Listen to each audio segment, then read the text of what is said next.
Happy to be on hand. I'm Brandon Gaudin with Charles Davis. And before we kick, partner, your keys to the game, please. Well, my keys are on the defensive side of the ball for both teams. And the big one, making sure you avoid giving up the big play.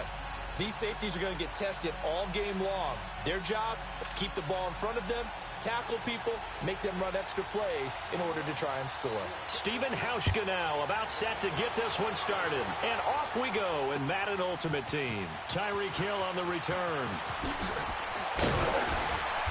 And all that work, but he stopped where he yard line.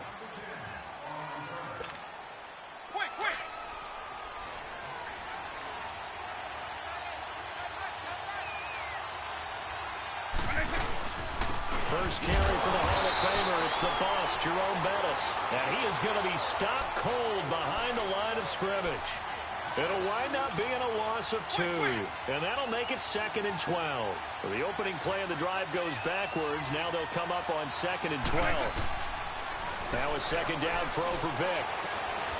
It's complete to Brown, right side. And he'll get to the 29-yard line, brought down there. 6 yards is the pickup, and that'll lead to a 3rd down. This defense looking for an early stop. This is 3rd down and 6. Here's Michael Vick. He's got his tight end, Njoku. And able to get this one across the 45 before he's brought down. First time they've hooked up here. Good for 17 and a 1st down.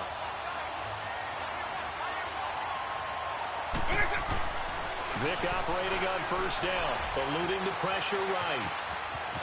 Finding room inside the 40. Another big gainer that time. This one goes for 19 yards. I think the last 2 plays really illustrate how difficult it is to game plan against this guy because you know he can throw the football, but how about his use of legs as well? When we call those broken plays, you can't account for them. Yeah, those plays, those 2 that you just mentioned, a microcosm really of how he can hurt you. Now a nice play defensively on 1st down as this is knocked away and incomplete. Pressure, and that's certainly going to be a key to this game going forward. And that time, they were able to get in there and influence the throw. And remember, quarterbacks got to get rid of it. They don't have the tougher role that they can fall back on anymore. It's Hill, complete. And this time not quite to the 30. It'll be down at the 31-yard line. 4 yards on the completion, and it sets up a 3rd down. Now they'll try to convert on 3rd and 6 after the 4-yard completion. Working out of the gun, Michael Vick. To the right side and complete to Njoku. That one good for 7 as this long drive continues and the chains move again. Nice job keeping that opening drive alive, and they're in plus territory, that part of the field where you really want to convert on 3rd down. They did. Big-time pickup for them, and now I think the aggressive play callers think to themselves, this part of the field, I take my shot at the end zone, because the closer you get to the end zone, the field gets condensed. Makes it a lot tougher to run those routes. You still got a chance to actually run past people right now. Take your shot at the end zone early in the down and distance count. Vick on 2nd down. Being chased out left.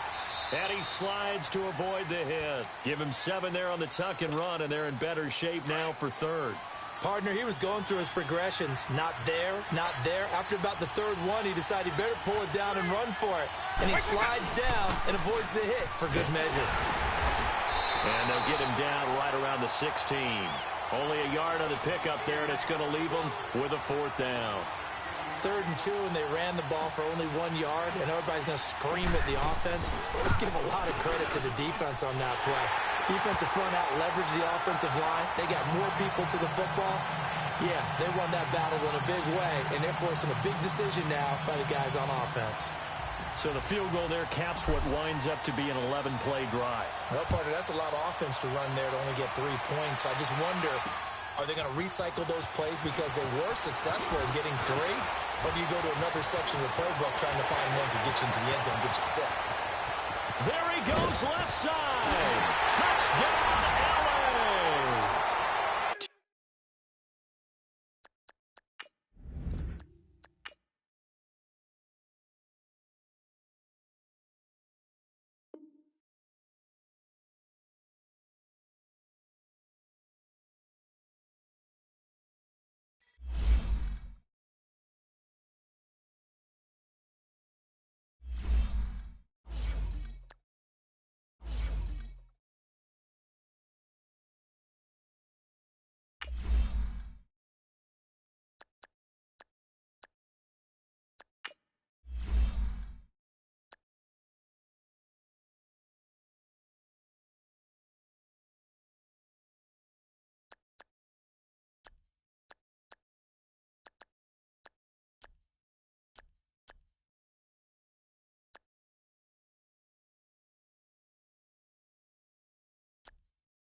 All right, so the challenge is laid out in front of you. Can you complete it?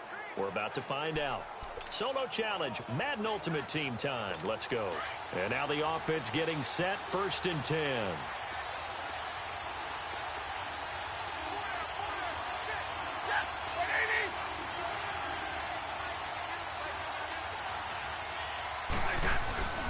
Right back to him on 1st down. And he will lose yardage and be backed up to the 24.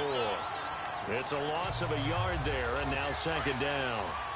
Well, you want to talk about a guy that just swarms to the ball defensively. Javon Kearse, he kind of wrote the book on it. He certainly did. It's almost like he has those blocks that sprinters use that he comes out of at the snap of the football. Into heavy traffic, and it's intercepted. Picked off by Jamal Adams. And his guys are going to get the football at the 37-yard line. Certainly not how they envisioned ending their opening drive here in the 1st quarter. Too many ones in this play. 1st quarter, 1st drive, 1st interception thrown. And that last one, that hurts. And they're able to get this one past the 30 down to the 25. 12 more yards there and another 1st down. And that's a run that'll energize an offensive line. They'll take that one all day long. Fundamental breakdown by the defense. You've got to be able to make plays on the edge. On 1st and 10, here's Vick. Throw left side, caught by the tight end Njoku. And they will eventually get him down, but he's inside the 5 all the way to the 3. A good pickup there, a 22. It certainly feels like there are more stars at the tight end position than there were even 10 years ago. And I think it's because... And he is into the end zone. Touchdown, Los Angeles. A great effort there. A 3-yard touchdown run. And his guys have taken a 1st quarter lead. Extra point up and good by Walsh. And that makes the score 7-0.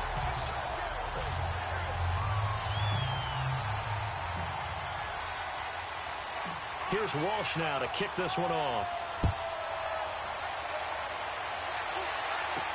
On the return, here comes Amir Abdullah. And he'll take it up past the 25 to the 26-yard line. And Detroit getting set to go now.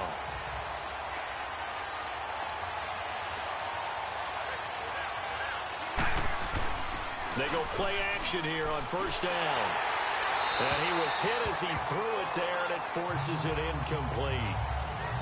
When defenses get to the quarterback that quickly, a lot of times it's called a jailbreak. It wasn't quite that fast, but fast enough that he had no time to look downfield and set himself to throw the ball. And as he tried to do that, he was hit and forced an incompletion. Now a carry for Blount. And not even back to the line of scrimmage this time as they're on him quickly once more. They'll wind up losing 3 yards here. And it'll be a 3rd and about 13. I know the scouting report on him is that he doesn't possess the eye discipline to be an elite linebacker. What that means is his ability to read, react, and make a play. But on that one, well, this is taken in. It's complete. Well, it didn't work out this time, but there's always next time. And we'll see you next time right here on the Solo Challenge for Madden Ultimate Team.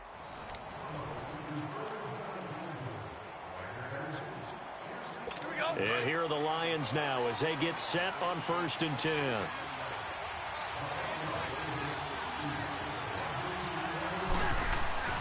Stafford on 1st down. And his throw is incomplete. oh man, for him to be that wide open and drop it. Sometimes you have just too much time on your hands, right? You end up thinking way too much, and your hands get shaky. And yes, he's a tight end, but that's a catch he should have made. They'll run it here with Blount. And he takes this up to the 40-yard line before being corralled. And a nice carry there of 15 yards. Tremendous blocking by the interior of the offensive line. They didn't just gash him there. They blasted a gaping hole for him to gallop through. I think if he comes back to the huddle, he better be giving them a whole lot of credit and thanking them for that much space to rumble. Throwing to Stafford. Out to the right here to Wilson. Give him a couple on the catch. It's 2nd and 8. And, partner, I think that's a great example that not all tight ends are created equal because everything was right. Got the completion, but he's not one of the more dynamic guys in the league. So even though he caught it, couldn't turn it into much more. Now Blount. And he'll push this forward only to about the 42-yard line. Only a yard on the pickup, and now they've got a 3rd down and 8. I think when people start talking about the greatest Ravens of all time, Ray Lewis's name comes up pretty fast, doesn't it? Tackles like that, just the tip of the iceberg when you start to talk about his talents. He was their 2nd pick after the move to Baltimore. What was that, 96? Yeah, 1996. Jonathan Ogden was the first. And Ray Lewis also 2-time Super Bowl champion. And the offense readies for a 1st down and 10.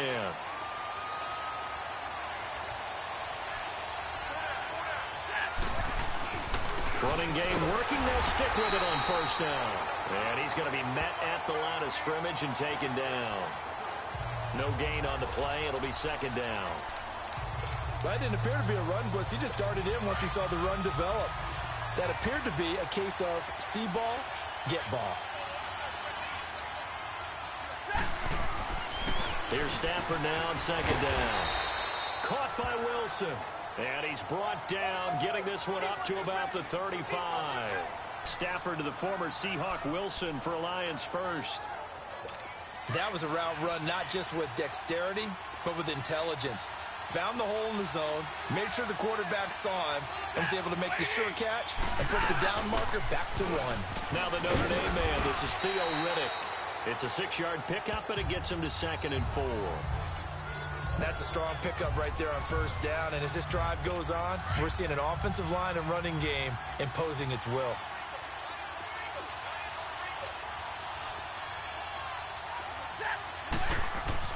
To throw on 2nd down is Stafford.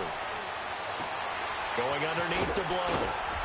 And he'll be taken down, but not before he gets into enemy territory. Too bad. Can't win them all, though. And now the offense getting set, 1st and 10.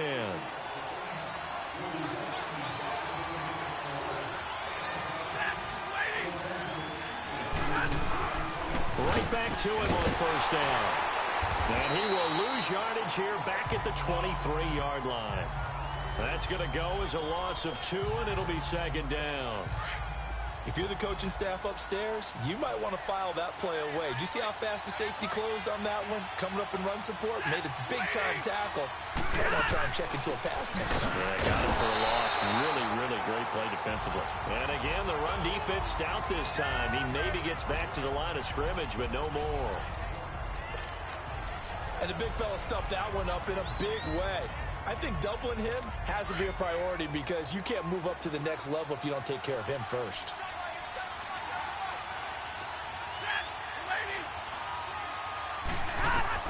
Throwing on 3rd down, Stafford.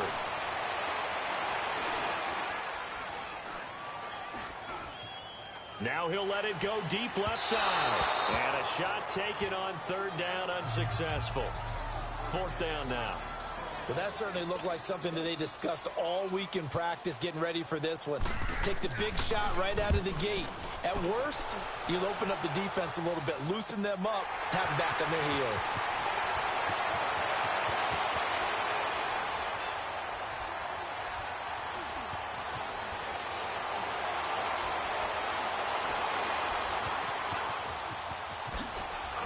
Oh, now he bowls him over. 47-yard punt, a return of 4. And possession will switch hands, 1st and 10.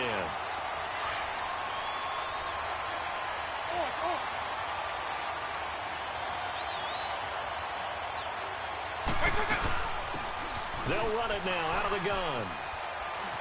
Oh, look at the juke. Space to maneuver at the 40.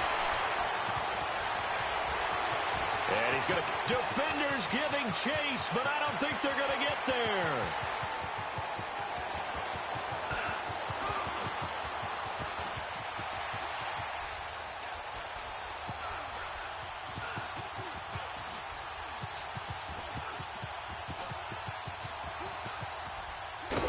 And he will lose yardage here back to his own 6.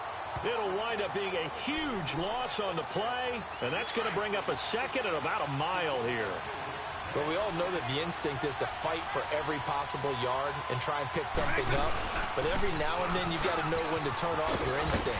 Okay, in this situation, find a way to go down and save some yardage. I mean, quarterbacks do it all the time, right?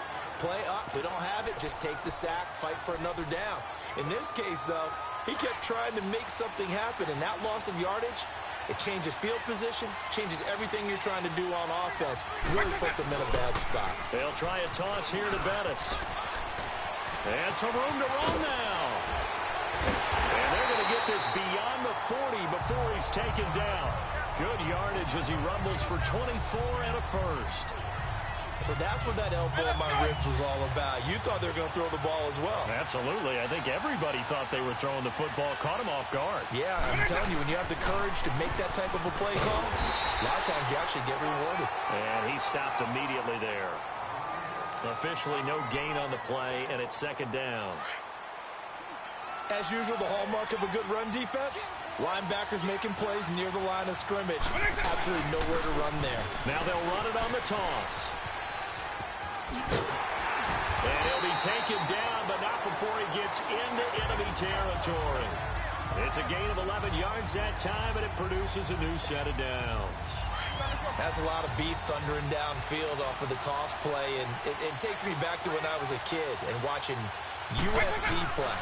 Remember the old toss that they ran? They used to call student body right or student body left. Everyone was out in front of the ball carrier.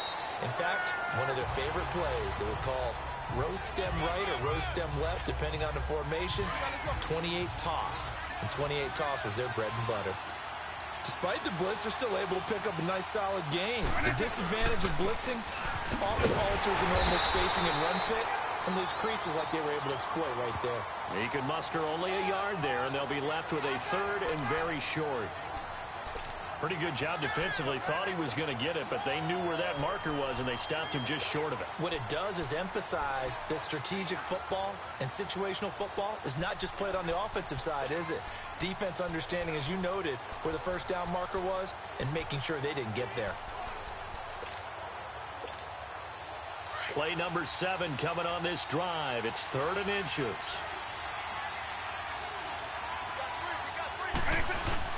And they'll let their fullback try and push the pile. And he gets it to the 34. Good enough for the first. Give him 3 yards and a fresh set of downs. 3rd and inches, they just hand it to the big battering ram there. That's football 101, isn't it? That's bread and butter.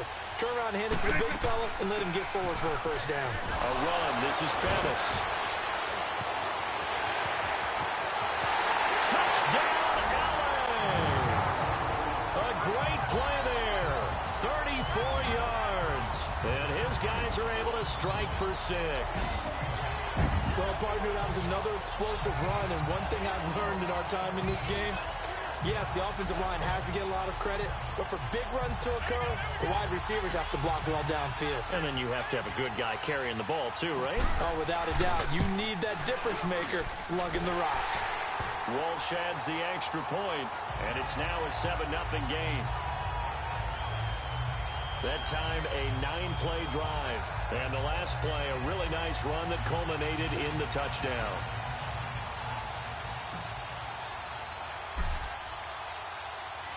Here's Walsh now to kick this one off. Now Jones. And he'll bring it a few past the 20 to the 23-yard line.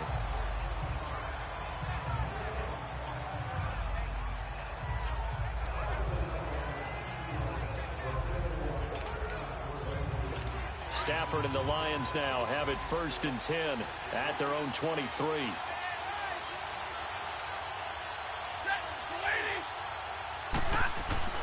Stafford. No gain on the play there. It'll be 2nd down. And that does it for this one. Pat yourself on the back. You just completed and dominated the Madden Ultimate Team Solo Challenge.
right, your challenge awaits. Can you fulfill that solo challenge? Time to find out. It is indeed the solo challenge, and it's Madden Ultimate Team time. And the offense getting set as they've got it first and goal from the 10.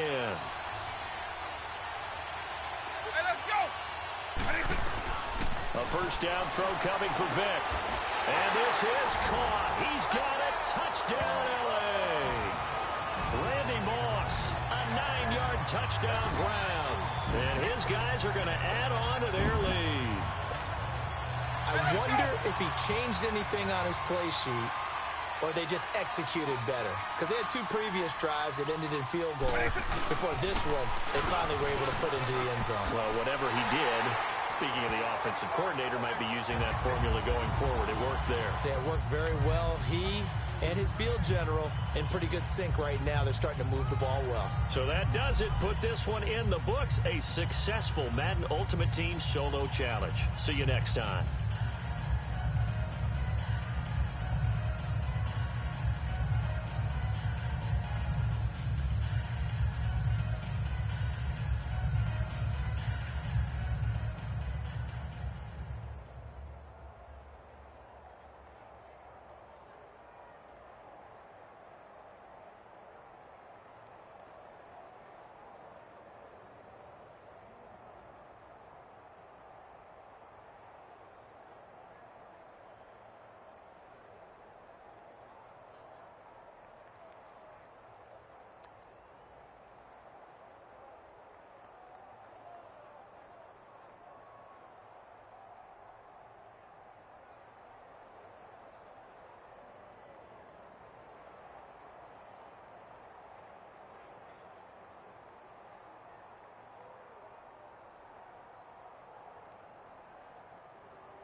The Lions finally got their offense going, and they have clawed their way down to your 1-yard line. Now keep them out of the end zone.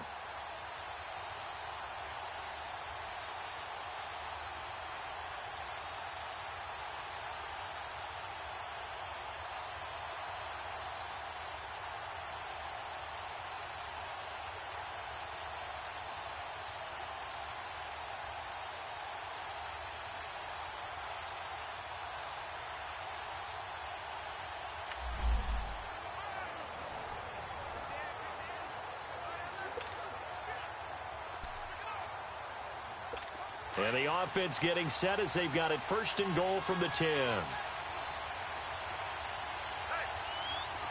Alone to the right is Jones. On 1st down, it's Stafford. Oh, a hit. He lost the football. Stafford puts it on the ground. And this is going to go the other way. The defense has it. Great goal line stand, keeping the Lions out of the end zone.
All right, it's Madden Ultimate Team Solo Challenge. You know the drill. Let's get right down to it.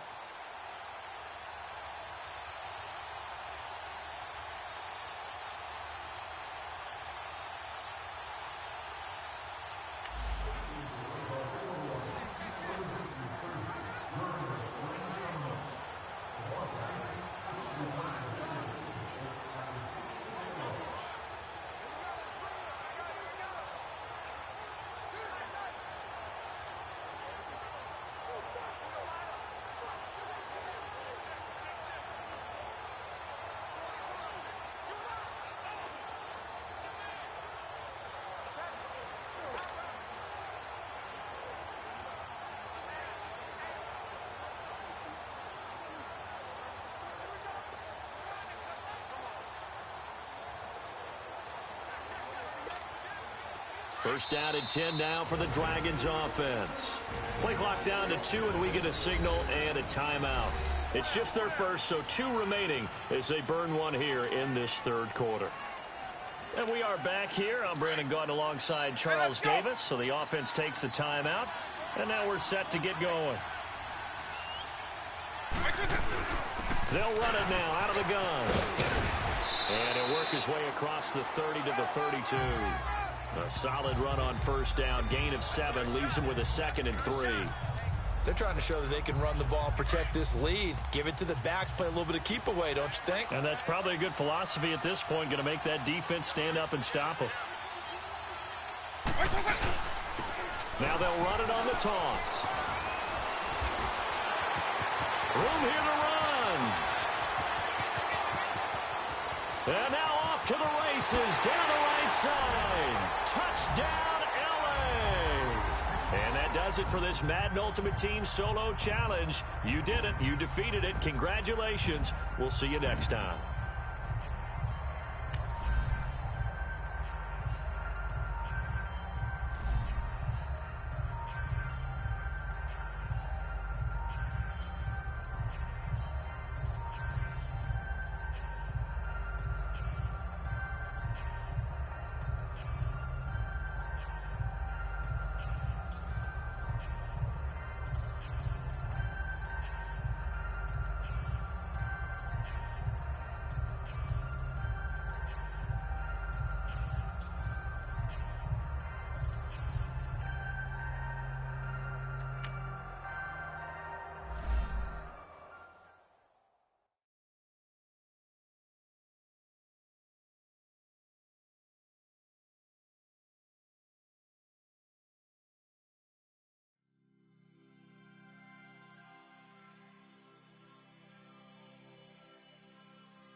The Lions managed to score a touchdown on their last drive, and now they are back in the red zone with a chance to take the lead. It's up to you to make sure that doesn't happen.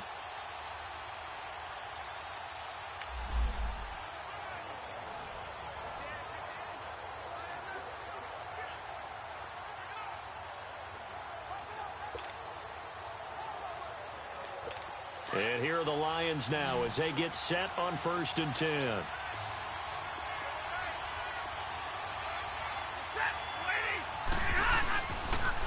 Here's Blount, and he will lose yardage and be backed up to the 24. It's a loss of 5 there, bringing up 2nd. They'll look to throw. And his throw's going to be incomplete. He was trying to find Marvin Jones that time. 3rd down here. This defense making some plays right now, aren't they? And they look like a group that really locked in before this series started. Read their scouting reports, got back to reading their keys, and playing with excellent leverage up front. Back to throw. And he can't get a throw away. He's taken down. Willie McGinnis in there to take him down, and the clock will roll. Partner, you absolutely cannot take a sack in that situation. Now, it's also 4th down.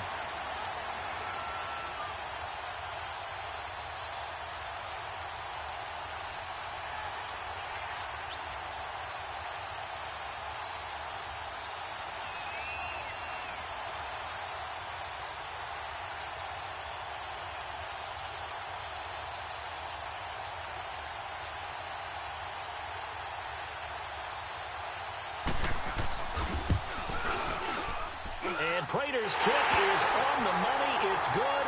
And that will tie this game here in the final minute of play. Well, we knew this had the potential to be a tight game, but with less than 3 minutes to play, it couldn't be any tighter. We're all tied. All locked up, right? And this next drive is going to tell us everything we need to know about this game because I want to see how they come out with the football. Are they going to be aggressive and attack downfield? You still got the 2-minute warning to come up? Or are they going to be conservative and try and hold on and maybe just get to overtime?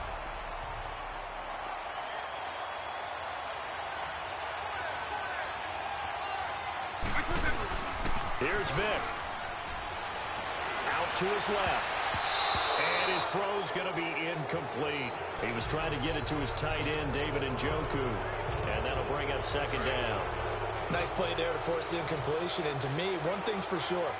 When you're the underdogs and you're playing on the road, you absolutely have to get takeaways. You've got to get the ball from them. Yeah, win that turnover battle, going to be key. They didn't get one there, but you get the feeling they keep making plays like that, they might just get a few. Yeah. There he goes right side. And that's a touchdown as they've broken our tie here in the final minute of the 4th. And turning it to the defensive side, absolute deflation. Was it a major surprise? Perhaps. Look at the clock. You've got to think with that much real estate to cover, they're going to have to throw the football. And they crossed him up and ran it. And boy, did they ever. That went all the way. You're exactly right. Not just deflation, but everyone's confused. How did they give up a run of that magnitude in this situation? Now Abdullah, the return.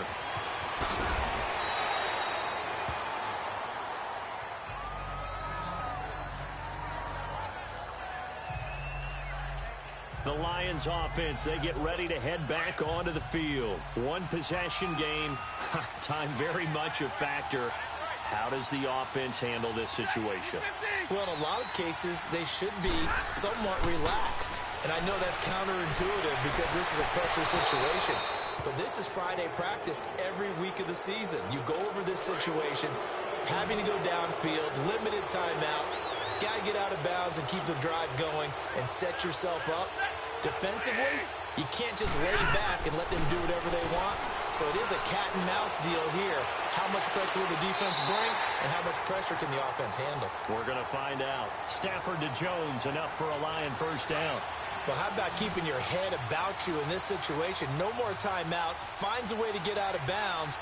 Now they can breathe a little bit as they contemplate what to do on the next down. He'll look to throw. He's going to let it fly. And, oh, a crusher there as it's intercepted. Picked off at the 23.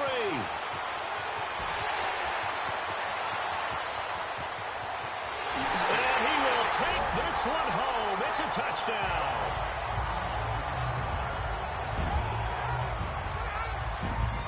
Little bit of a backbreaker right there. You're down close, one-score game, trying to push the ball down the field and score, and you throw a pick six. And sometimes you take a little bit of a gamble when you're making your throws, right? Sometimes you press it a little bit more than maybe you wanted to because you want that score so badly.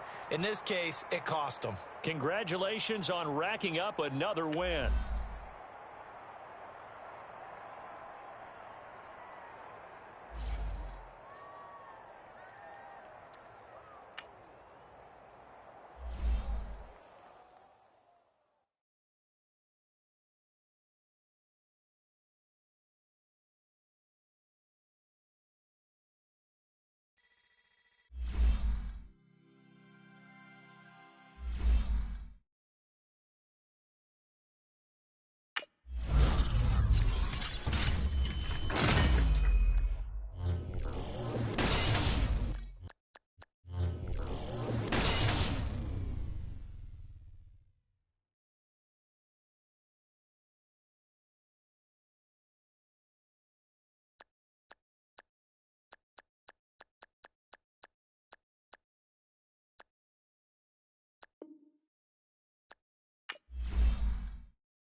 The Steelers started off the game very strong, scoring on the opening drive with a 42-yard pass to Antonio Brown, and then force your team into a 3-and-out. Now that they are back on offense, you need to shut down their passing game and prevent them from scoring any more points this drive.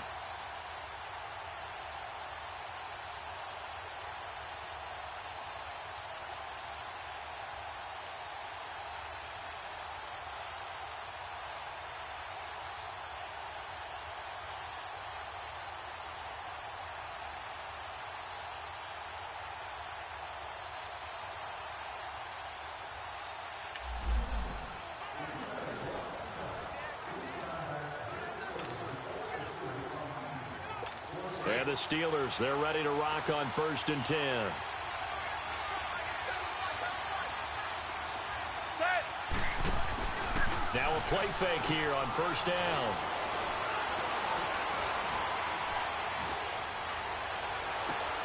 And the defense has it covered. It's intercepted. Picked off at the 48. Good job stopping the Steelers on that drive. This is clearly going to be a tough game.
The Steelers have scored another touchdown, and your team has not gotten a first down yet. It's time to change that.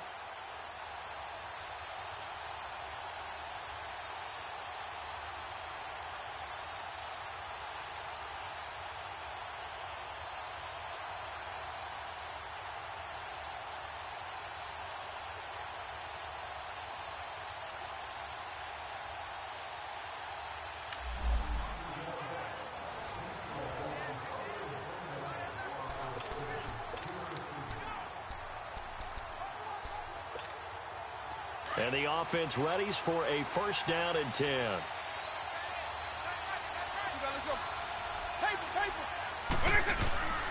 Running game working. They'll stick with it on first down.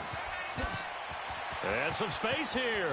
And he'll go out near midfield at the 49. Good yardage as he rumbles for 24 and a first.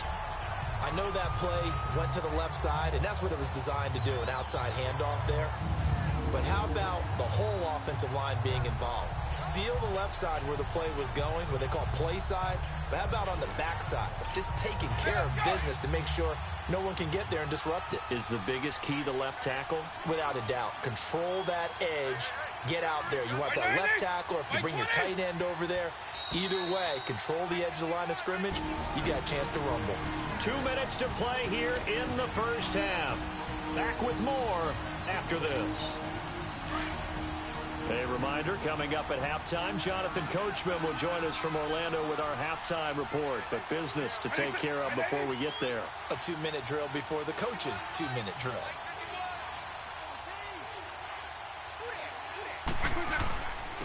Now they'll run it on the toss. Room to run inside the 40. Unable to corral him. He fights through. Those last couple of plays were solid. Maybe you can still turn this game around. A big play there for L.A. 46 yards on the ground.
After finally getting the ball moving, your team turned the ball over in the red zone. Don't let that turnover cause any more damage than it already has.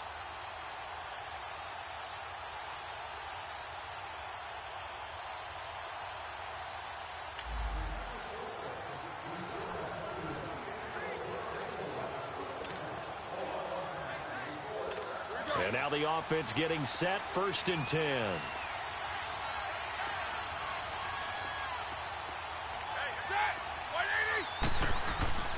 A fake to Bell. Now it's Roethlisberger. And able to get this across the 20 before going out of bounds. A gain of 4 on the play, and that'll make this a 2nd down. They should have got more out of that, though. He was wide open. I love how emphatic you are with that call because that's exactly what I was thinking. Wide open in the flat. Give him a ball that he can use to get upfield with, not just catch and go to the sideline. They cost themselves some yardage there. And he's got it past the 30 before he's hit and dropped. A gain of 10, good for a Steeler 1st down. Brandon, sometimes we give a lot of these running backs credit for being good receivers, and all they catch are swings and screens. Le'Veon Bell's a full member of the passing game for the Pittsburgh Steelers, whether he's split out of the backfield or not. Well, no doubt he can catch it, coming off a career-high 85 receptions in 2017. Throwing on 1st down, but this one winds up to be incomplete. And that's one he's got to be happy to have back. There wasn't a hole open in the zone. You'd have to think on early downs like that 1st down there, need to be a little bit more careful. Yeah, fortunately for him, got a couple more downs to play with. Well, unfortunately, unable to achieve the results you're looking for, but... And the Steelers, they're ready to rock on 1st and 10.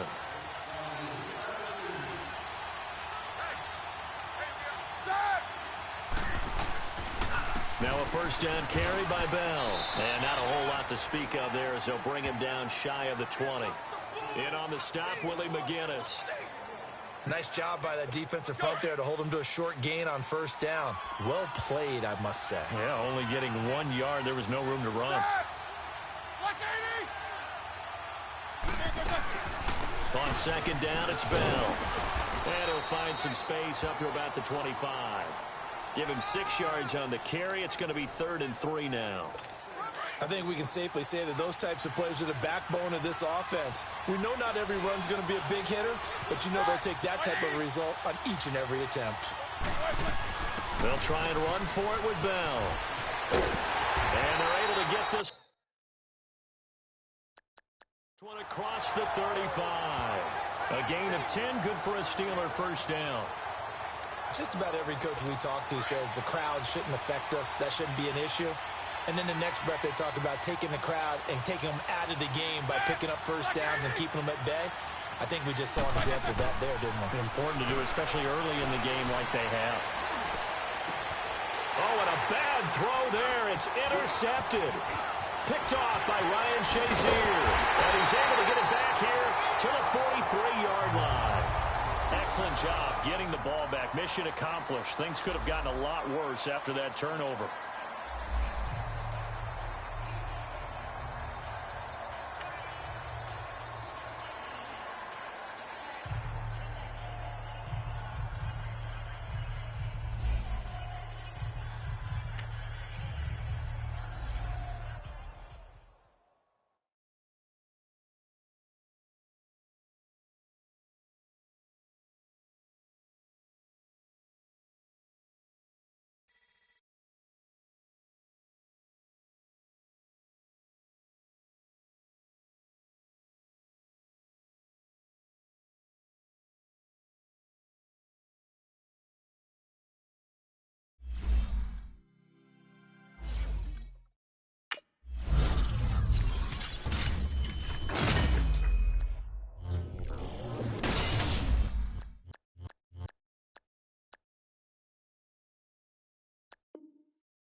The Steelers continued to run up the scoreboard all the way to the end. But don't let your team get completely shut out by putting some points on the board in the final 30 seconds of the game.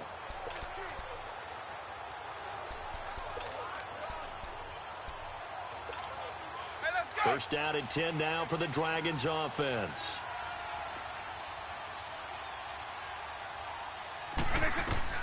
First down, Vick. Now a desperation throw deep down, and that's caught inside the 35. Touchdown, LA!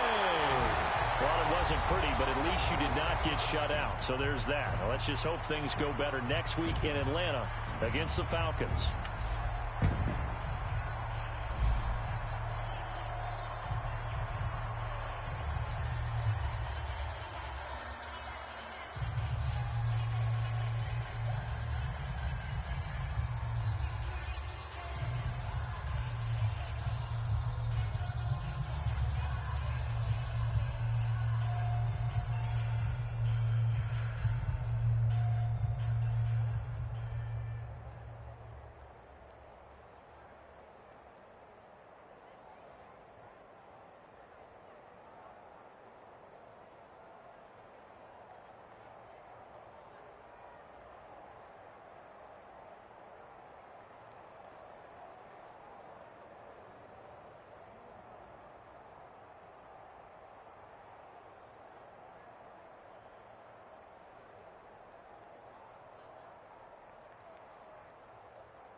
Eager to erase the memories from last week against the Steelers, your team is pushed into the red zone on the opening drive.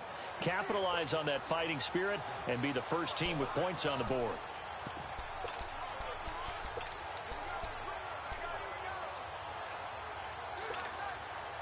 And on second down, the offense gets ready to rock.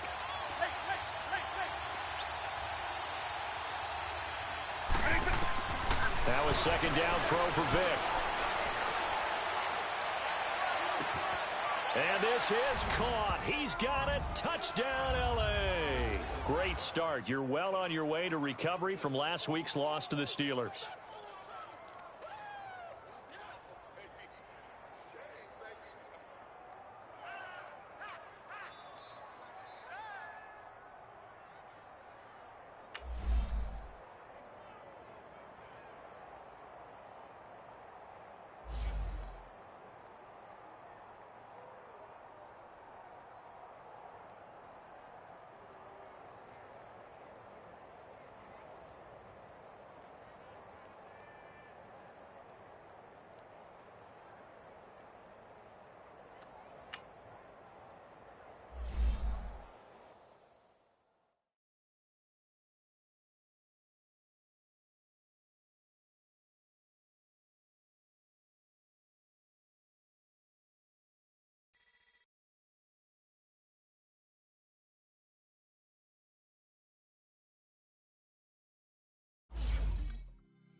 Your team stopped the Falcons cold on their first drive, and now the Falcons are punting. Continue your team's success and put some more points on the board.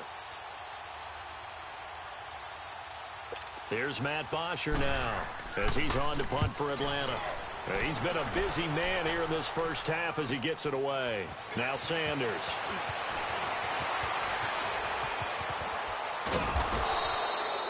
A very good return there. Give him an even 20 yards. And this offense, they're going to have excellent field position. They take over with a 1st and 10 on the short side of the field.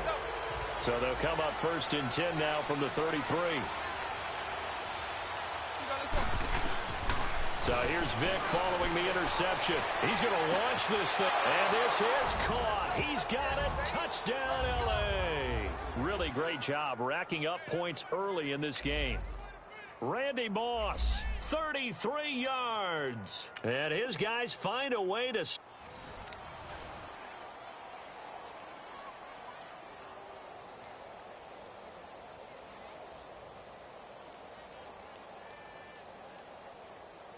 Here's Matt Bosher now as he's on to punt for Atlanta. His first punt, 45 yards. This looks good as well. Yeah, Sanders now to return.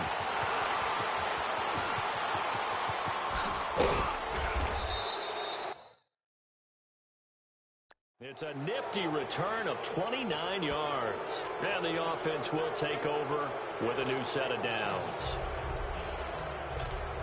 And now out on the field, here comes Los Angeles. A tale of two extremes already in this game. A touchdown pass on their opening drive followed by an interception last time out. Now, it sounds like things balance out, right? What's that? And this is caught. He's got it. Touchdown, L.A. Really great job racking up points early in this game. Tim Brown, a 22-yard touchdown grab. And his guys are... Here's Matt Bosher now as he's on to punt for Atlanta. And he'll get this away into the icy winter air. Let's take it inside his own 40. Fast footwork by Sanders. And now past another. A big-time return there, 40 yards. And that will come the offense as they take over. And now out on the field, here comes Los Angeles. And last time, one-play interception. So this offense, they should be fresh. That's a good way of putting it. And I can't wait to see what they decide to do with it. And he'll take it into the end zone for a touchdown. Really great job racking up points early in this game. A great effort there. His second touchdown of the afternoon.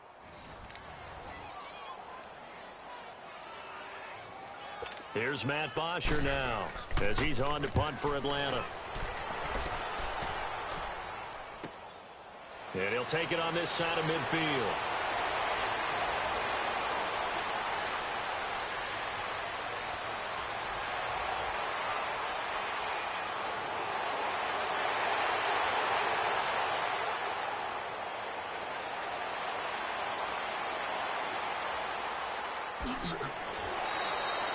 That'll go as a 42-yard punt, and they'll be aided by a loss of yardage on the return. And now out on the field, here comes Los Angeles. And the offense readies for a first down and 10. And last time wasn't pretty. One play and an interception. We'll see if they can do better. I want to see if they want to go ahead and throw the ball again now on this drive after what happened on the last one. Throw it on the first play. Give the quarterback some confidence. See what happens. All told, it's an even 30 and a first down. Well, plenty of credit has to go to the guy carrying the ball. He broke the tackle and gained the yardage. But that doesn't necessarily mean that the defender's bad. They're not going to make 100% of the tackles all the time. Even the best in the game will miss one occasionally. The key.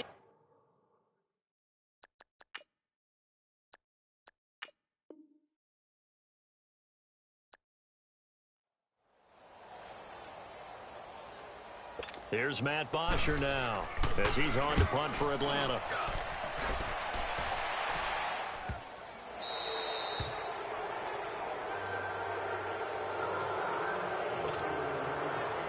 And now out on the field, here comes Los Angeles. And now the offense getting set, first and 10. And following the interception, just any interception, are you a little bit more cautious when you start that next drive, or no, you just throw that out the window? And this is caught. He's got it. Touchdown, L.A. Really great job racking up points early in this game. Randy Moss, 49 yards. And his guys find a way to stretch that.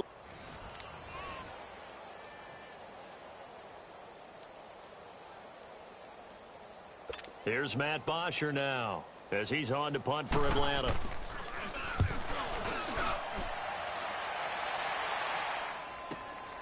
Let's take it at around the 40. Jukes by at the 20. And he will score. Touchdown, L.A. Really great job racking up points early in this game. Deion Sanders, 60 yards. And his guys are going to add on to their lead.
The Falcons got back into this game in a hurry when they scored back-to-back touchdowns before the half ended.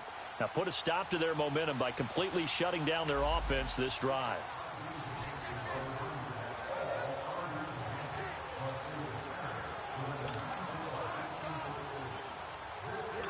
And now the Falcons on a 1st and 10 getting ready to go on offense.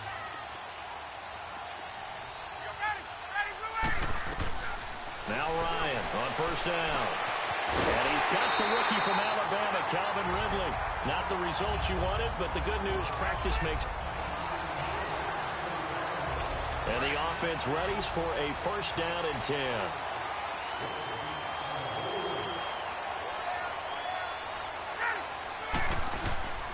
Off the play fake to Freeman. It's Ryan. And he can't escape the pressure. Ryan goes down. Ray Lewis in there to drop him, and it'll be a loss of about 8. Now, we talk about players blitzing all the time. I often laugh and sometimes call it just straight-ahead pursuit. What a running start right back to the backfield for him. Yeah, it really didn't give anybody a chance to get up there and stop him. No, I mean, that's really, really difficult. You're asking a whole lot anyway, but when he gets that kind of a start and comes through clean, oftentimes the advantage definitely goes to the defensive player. And he'll be taken down, but not before they work it across midfield. Well, unfortunately. And now the offense getting set, 1st and 10.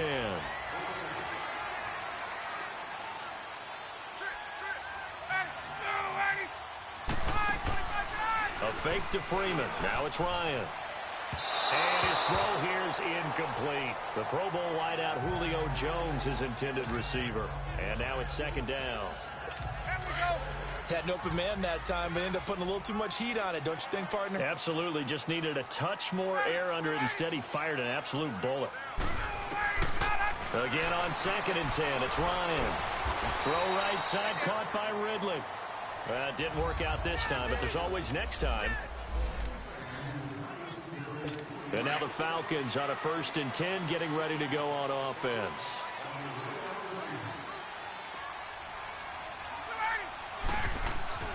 Throwing now, Ryan on 1st down. Man open, that's Calvin Ridley. Too bad. Can't win them all, though. Come back, try. And the offense readies for a 1st down and 10.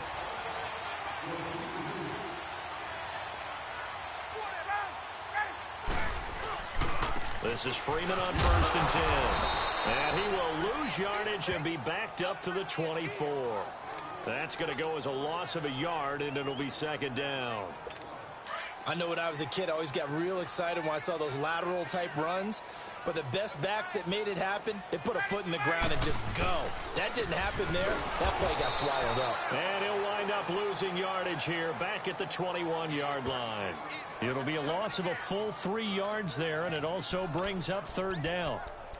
Came out in a power set, but that only served to put more men in the box. And guess what? If you're going to do that, you've got to win up front, right? Your offensive guys have got to beat the defenders. They lost all leverage on that play. 3rd and long. It's Ryan. Now he's going to go deep down the left side. And got his man complete. Well, unfortunately, unable to achieve the results you're looking for. And now the offense getting set, 1st and 10.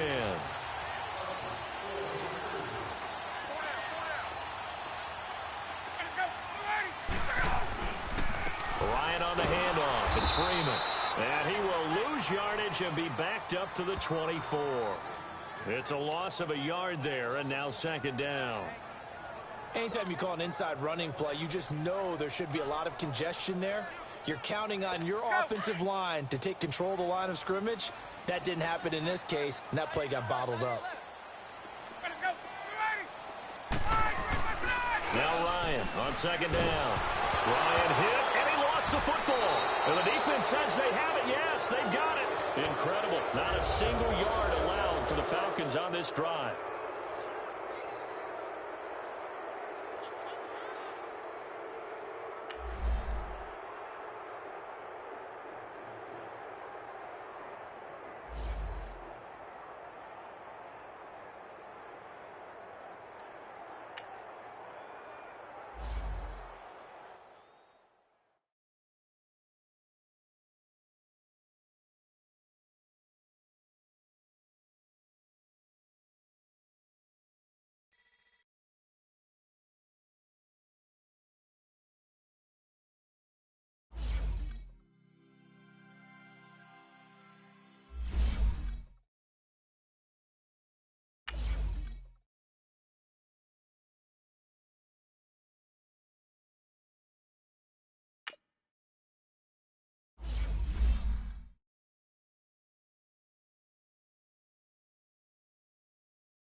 After a completely scoreless third quarter, the Falcons ended up scoring 10 points early in the fourth to take the lead.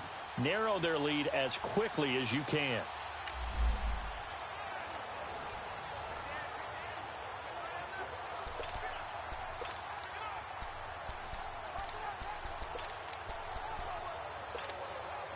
First down and 10 now for the Dragons offense.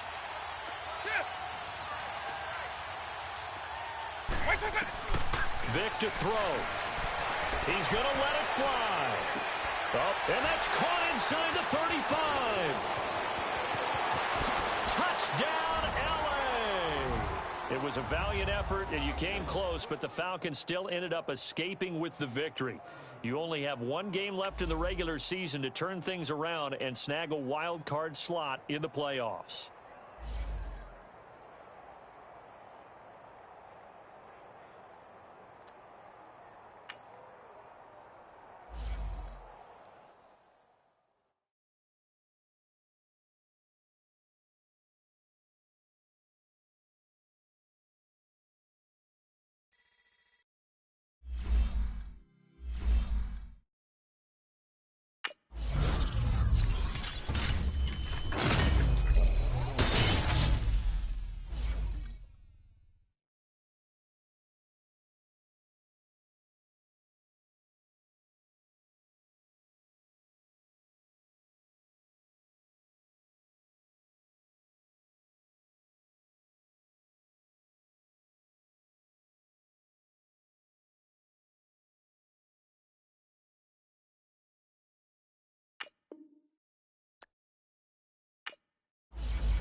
Coming off back-to-back defeats, you have to get a win here to secure the wild card spot in the playoffs. Start this game off right by shutting down the Redskins' passing game.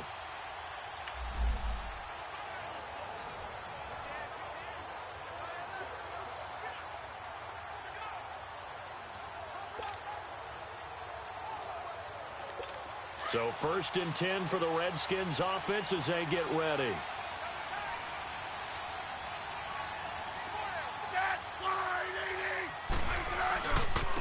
A first carry now for Rob Kelly. He takes this one across the 35 to the 36, a gain of about 4. So the 3-time Pro Bowler Javon Kearse with a tackle there. And you get selected for that game because you are a consistently dominant performer. And that's what he is. We always think about him being a pass rusher, but he can play the run as well, a guy that you just have to game plan for every week. Give him 4 on the carry, and it'll make this a 3rd and about 2. 2 straight 4-yard runs, and it is steadily working the ball downfield. To me, they're staying right on schedule. First down, you want 4 yards or more to set up the rest of the drive. They're getting exactly that. On 3rd down, it's Thompson. No gain on the play there. A nice job defensively, and it likely forces a punt situation on 4th. So nothing there, but maybe you blame that on the blocking. Yeah, at some point, you've got to win at the point of attack, and on that play, that was all the defense. They made it happen. And he'll take this in at the 1-yard line. Call it 46 yards on the punt, just a single yard on the return as he was covered quickly. Great start. Keep this up, and you're headed to the playoffs. And the offense will come back out deep in their own territory.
On 3rd and 8, the Redskins are definitely expecting a pass here. Surprise them by keeping the ball on the ground.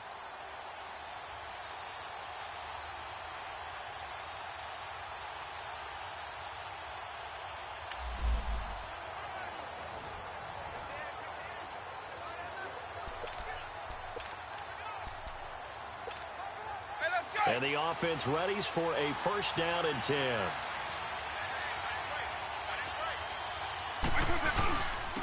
Now they'll run it on the toss. And he will take this one in for a touchdown. A great play there. A 12-yard touchdown run. That was a great play call. They were expecting a pass through the air. You ran it right into the end zone for a touchdown.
The Redskins blocked the extra point following your last touchdown. Then they use that momentum to push the ball into the red zone.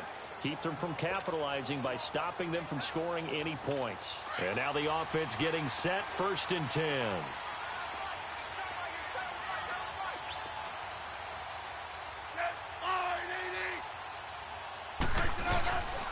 Right back to him on 1st down. And he'll get this down only to the 18.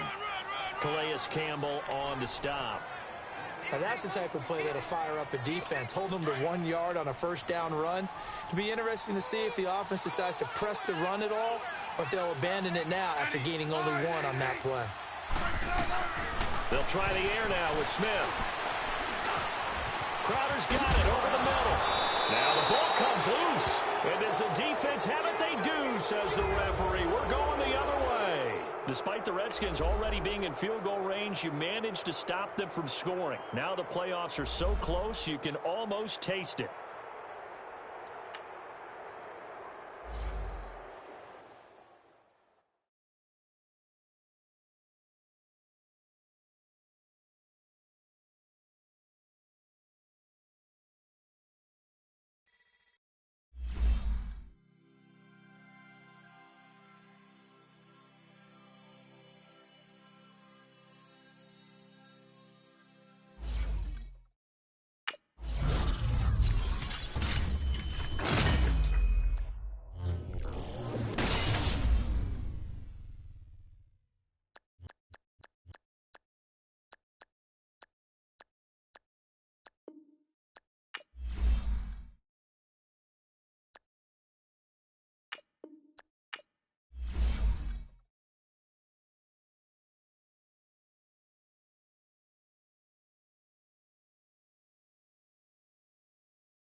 After a lackluster first half, the Redskins managed to score 3 unanswered field goals and are only seconds away from destroying your dreams of making the playoffs. But if you can make this 40-yard field goal, you will push the game into overtime and keep the dream alive.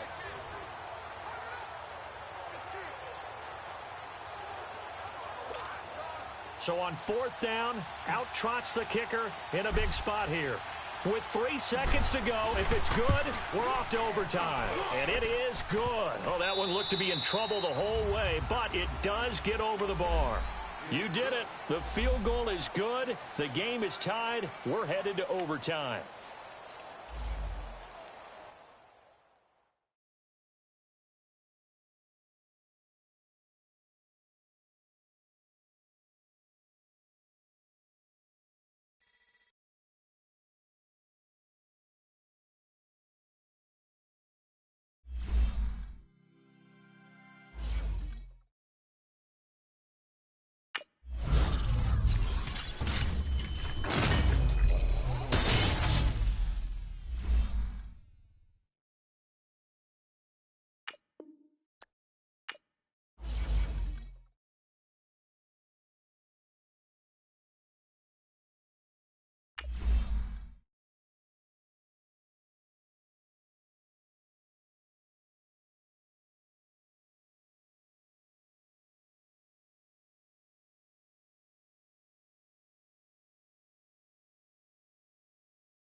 The Redskins won the toss. They will receive the kick. You must get the ball back and win the game to secure your spot in the playoffs.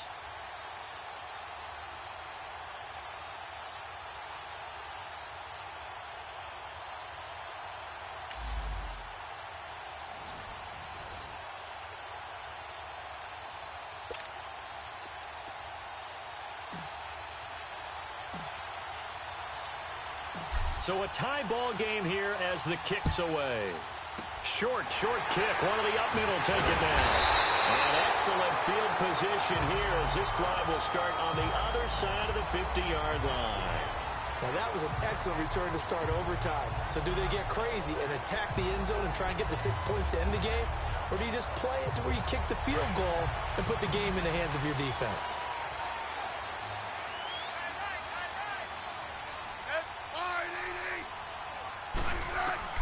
On first down, it's Smith.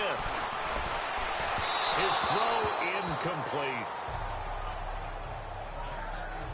Another nice job there defensively. They've really stymied their passing attempts, and it continues in overtime. And for them to do that, that means they've had to be cohesive on defense. Pressure in the quarterback's face, good coverage of not just the wide receivers, but the tight end, the running backs when they try and slip out, and making sure they're at the point of attack. When the ball's in the air, they get there and help force some of those incompletions. 4 yards on the completion, and it sets up a third down. The Redskins on third down. They're at 50%, 4 for 8. This will be 3rd and 6. From the gun, here's Smith. Oh, and it's intercepted. Picked off by the 13-time Pro Bowler Ray Lewis. And now off to the races down the right side. And he will take this one home. It's a touchdown. What an incredible win in overtime. Congratulations. You will start your postseason by taking on the Jaguars in the wild card round. See you there.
Hey, welcome in, everyone, to another edition of the NFL.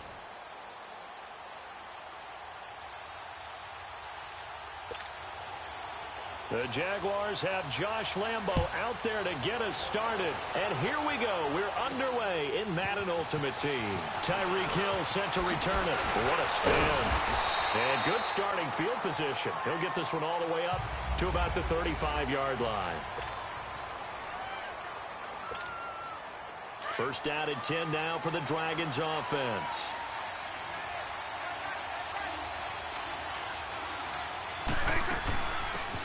They'll run it now out of the gun. bulldozes past him. And he'll be taken down, but not before he works it past the 50. That play going for 16 yards to start the drive. First down.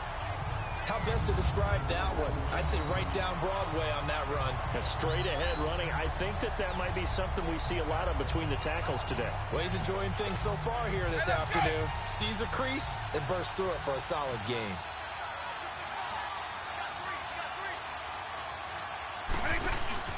Vick operating on first down.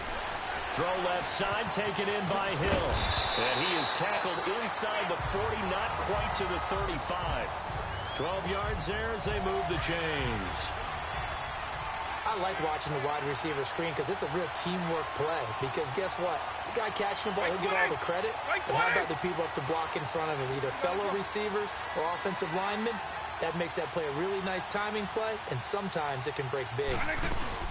They'll run it now out of the gun. And he works it past the 30, almost to the 25. 11 more on that one, and another first down. That opening drive rhythm continues right into play number 3. Whatever they decided that they wanted to run before the game, it's working pretty well for them right now. Moving the ball downfield at a nice rate. And guess what? I think the chain crew might have to get a little oxygen over there. They have to keep moving downfield with first downs on each play. And too much juice. It'll be out of bounds, incomplete. Tim Brown, the intended target. And it's second down. I'm going to need some help with this one. How did he miss him? Wide open in the end zone. He's not hurried. He's not hit. And somehow, incomplete? Yeah. What happened? During film study, that's one where he's just going to shake his head, not be able to believe it. 6 points. They're by the wayside on that one. And brought down, but not before they get it inside the 10 to the 7. The coverage may be too good that time as he breaks away for 19 with his legs and a first down. Man, defensively, that hurts. They got him out of his rhythm. They had him hemmed in, but somehow he was able to tuck it away and get away for a gain. And he'll take it into the end zone for a touchdown. A great effort there. Taking it in from 7 yards away. And his guys have taken a first quarter lead. And they do exactly what they wanted to. Opening drive, they get into the end zone. They do it on the ground. And not only is the person lugging the ball happy, of course, because he got it into the end zone. How about the offensive linemen and receivers who are blocking for him? They have to feel great about themselves, sticking it in the end zone on a running play. Here's Walsh now to kick this one off. Now D.D. Westbrook to return. And a nifty return there as he's all the way up past the 40-yard line.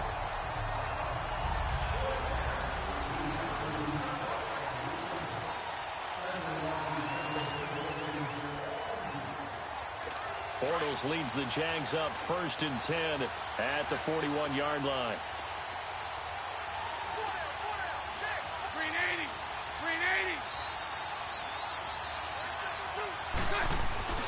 A fake to Fournette. Now it's Bortles to throw.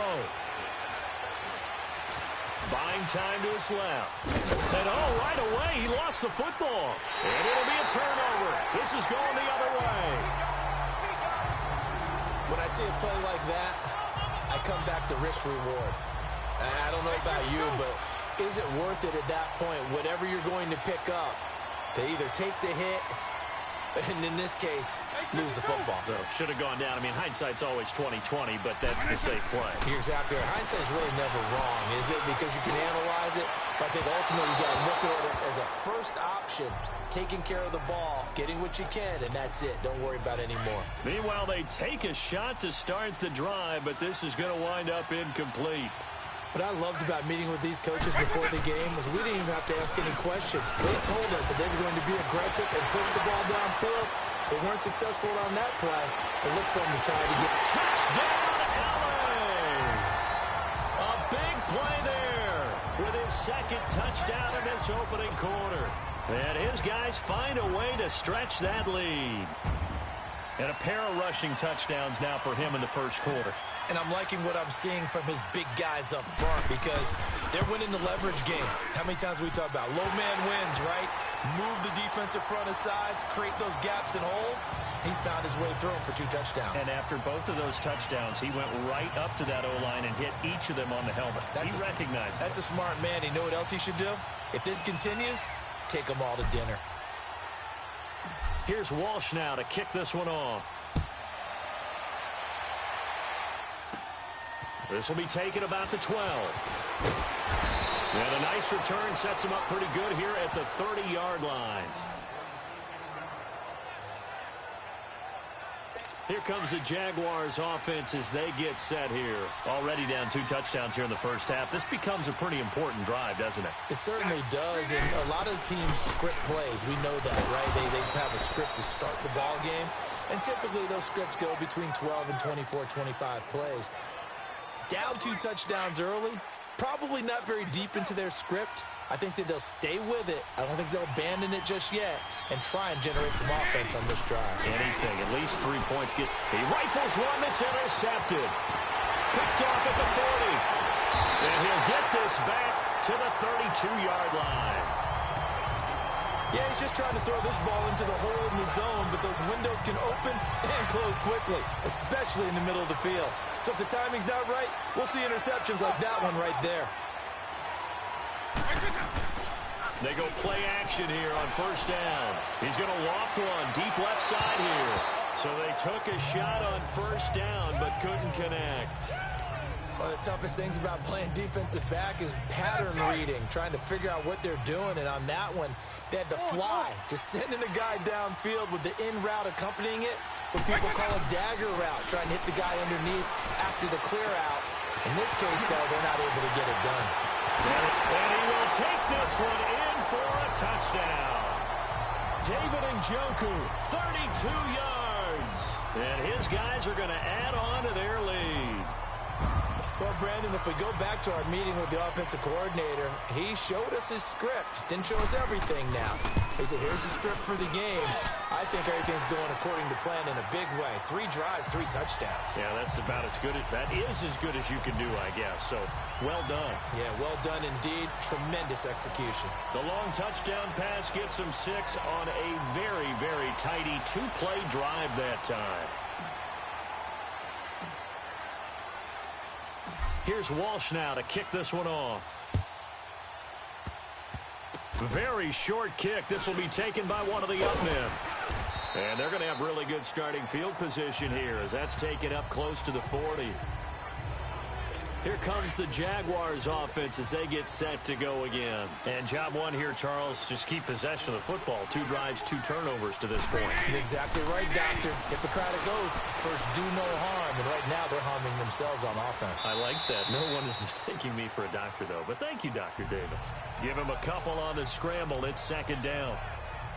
Now, how about that play? He took a possible negative and turned it into positive yardage and slid down to avoid taking a big shot. Excellent job getting down and avoiding the big hit. Bortles going to throw. And his throw is incomplete. He was looking for Dante Moncrief that time. And it's third down. Let's face it, if you want to get back into the game, these are the kind of throws you got to hit. He's wide open right there. Got to be able to get it to him, don't you think? And those are the throws that haven't been available to them every time he's dropped a pass. Yeah, that's a big miss. Throwing his Bortles on third down. He'll check this one off to Fournette. And he'll be taken down across the 50 at the 45 in enemy territory. A 14-yard first down pickup for the Jaguars. Now whistles as time has run out on this first quarter. And they've got it here with a first down.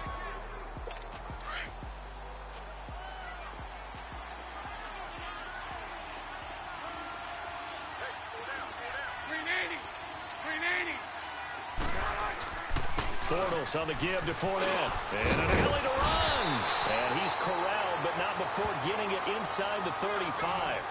11 more yards that go around, a first down as well. It's really come into vogue to talk about the different gaps that the defense tries to attack in an offensive line. And most of the time we're talking about blitzes. How many times have you heard double A-gap blitz? Well, where is the A-gap? It's the space between the set. And he's going to have to eat this one as down he goes. Javon Curse in there to sack him for a loss of 6. 3 scores down, not even a halftime yet. They're not getting much generated offensively. They've got to figure it out. It's tough because this defense just seems to be playing with so much confidence right now. They really are. They are on their toes, and they're getting at them. Protection certainly going to need to be a bit better here on 2nd and 16.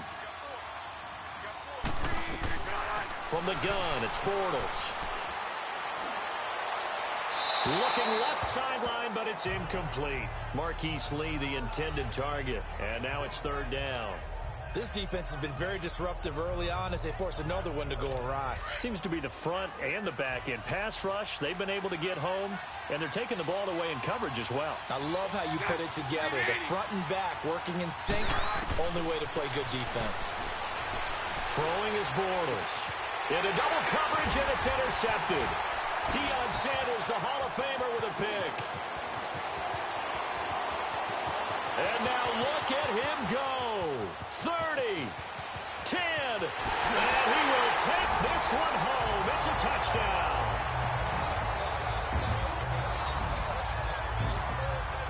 That pick 6 extending this lead even further. And boy, it's been a while since I've seen a team struggle this badly in the first half. I think all they want to do is get to the locker room, try and regroup, and come out to start the 3rd quarter. But if things don't improve fast then, I think the backups get a lot of play in the 2nd half. Extra point up and good by Walsh. And a rout is on here in this first half.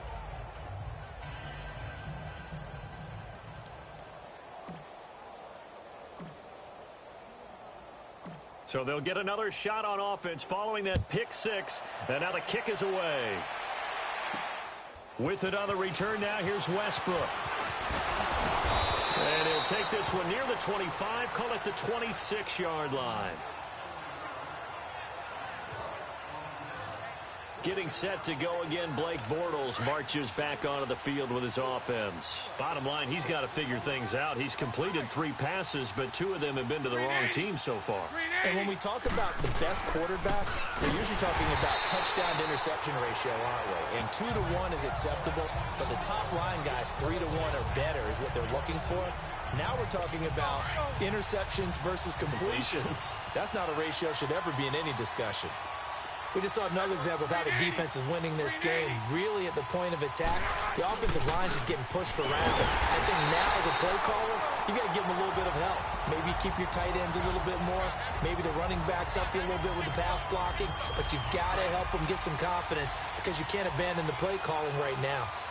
Partner, we're into the 2nd quarter, and I guess you can kind of look at it both ways. The offense, they've got to figure out what they're going to do because they haven't scored any points. But if you're the defense, you're feeling great about what you've got going on. The only concern you have, if you get to the half, what adjustments will the offense? He's got a man complete. And he's taken down right at the 45-yard line. An excellent pickup of 34 yards. This offense finding its legs now. Here's another 1st and 10. 2 minutes remain here in the first half. We're back to New Orleans after this.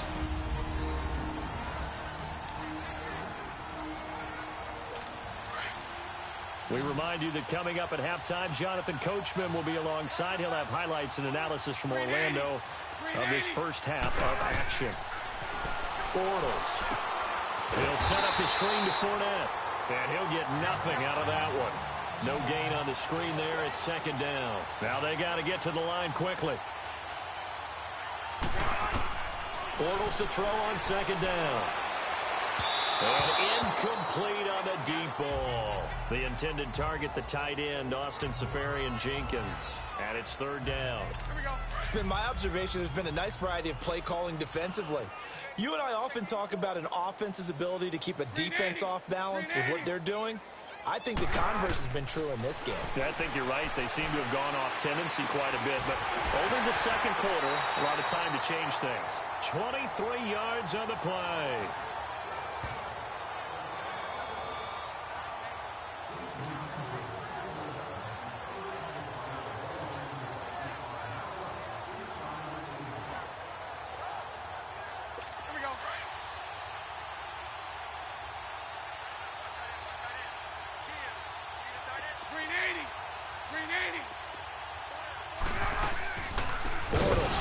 draw with Fournette. And they see right through that defensively as he'll be hit and taken down to the backfield. Call it a loss of 2 on the play. And it'll be 2nd and 12. When you're putting together a formula for winning defense, it's exactly what we're seeing in this game. Controlling the line of scrimmage, attacking, and changing everything so that now they're playing in the offense's backfield. They're playing an excellent game.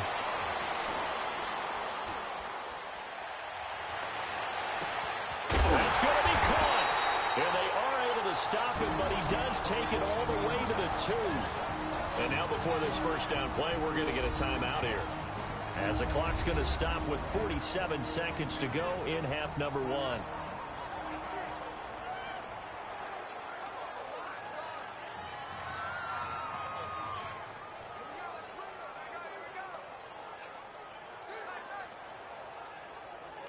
This is 1st and goal and a golden chance to get a score back here before halftime.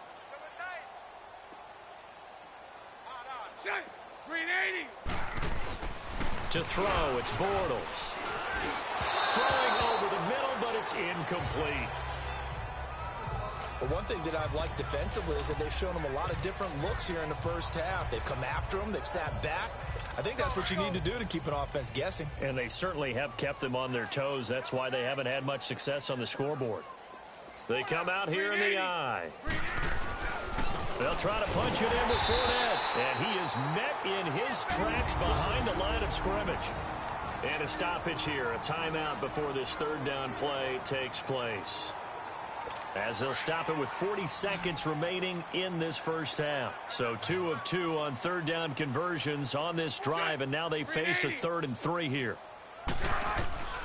Working from the gun, it's Bortles. And this is caught by Lee. Touchdown, Jacksonville. Marquise Lee from 3 yards out. And the Jaguars make some inroads here on that deficit. I'm not sure that they have illusions right now of, okay, we're going to score 8 times in a row and we're going to be terrific. But to get 1, that was huge for them. That has to feel much better right now. And you do have, we're still in the first half. You do have the entire second half. There's something about that goose egg that just looked bad on that board, but now they've broken it. Yeah, broken through. Can they maintain the pace? We'll see as we go along. So that one a long 11-play drive. And it results in a touchdown for Jacksonville.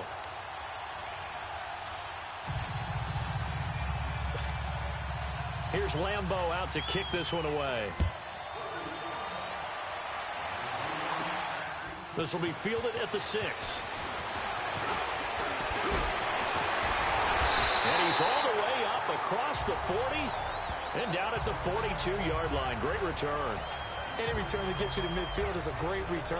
1 first down, and you're almost in field goal position. There again is the running back as he trots onto the field. He's in his own second quarter, already closing in on a 100-yard gain. And that's the magic number 4. And the defense loses him. It's complete.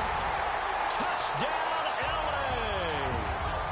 Tim Brown, as the first half is winding down. And his guys find a way to stretch that lead. I heard a coach talk about those late-in-the-half scores, especially ones that give your team a pretty decent cushion. He said those could be the ones that could finish off a squad if you let them. Yeah, they've got the cushion. This half has been theirs.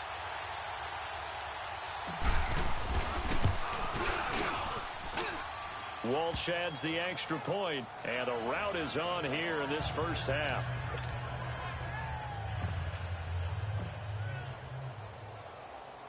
Here's Walsh now to kick this one off.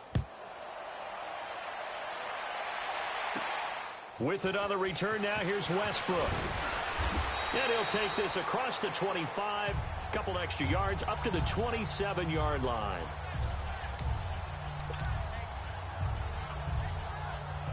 The clock showing just 16 seconds till the half as they line up 1st and 10. They'll start out on the ground. It's Leonard Fournette looking to find a lane, but he can't. Reined in at the line of scrimmage. And defensive back Jamal Adams in on the stop.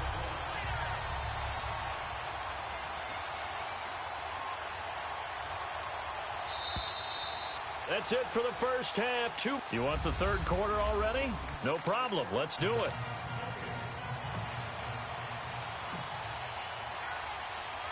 Both teams appear ready for the fight ahead, and we resume action here in quarter number 3. With it on the return now, here's Westbrook.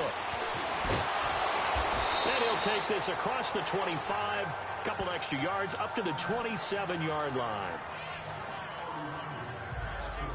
Out come the Jaguars now as they'll go on offense first here in this third quarter. They have the ball here for the inaugural drive of the second half. Pretty big deficit, though. We'll see what adjustments were made in that locker room.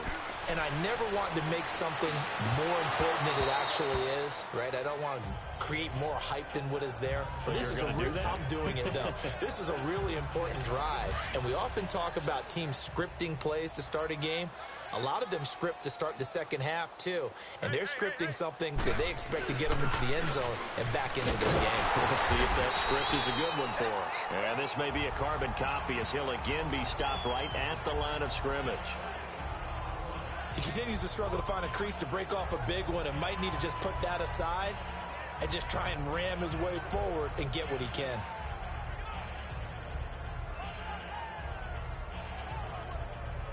The Jaguars on third down. They've been near perfect, 4 for 5 to this point. This is 3rd and 10. Green 80. Green 80. Shotgun now for Bortles. Dumps it off to Fournette. And he'll be brought down right around the 37. And they'll get 10 there, but it leaves them just short for 4th down. Instead of throwing it downfield, Charles, they just tried to dump it underneath there. You like the call? I do. I think it's a high percentage play because you get the completion, and what you're counting on is your back to use his legs and his elusiveness to make people miss and pick up the first down. In this case, it didn't happen. Shifts by him. A great return there of 22 yards.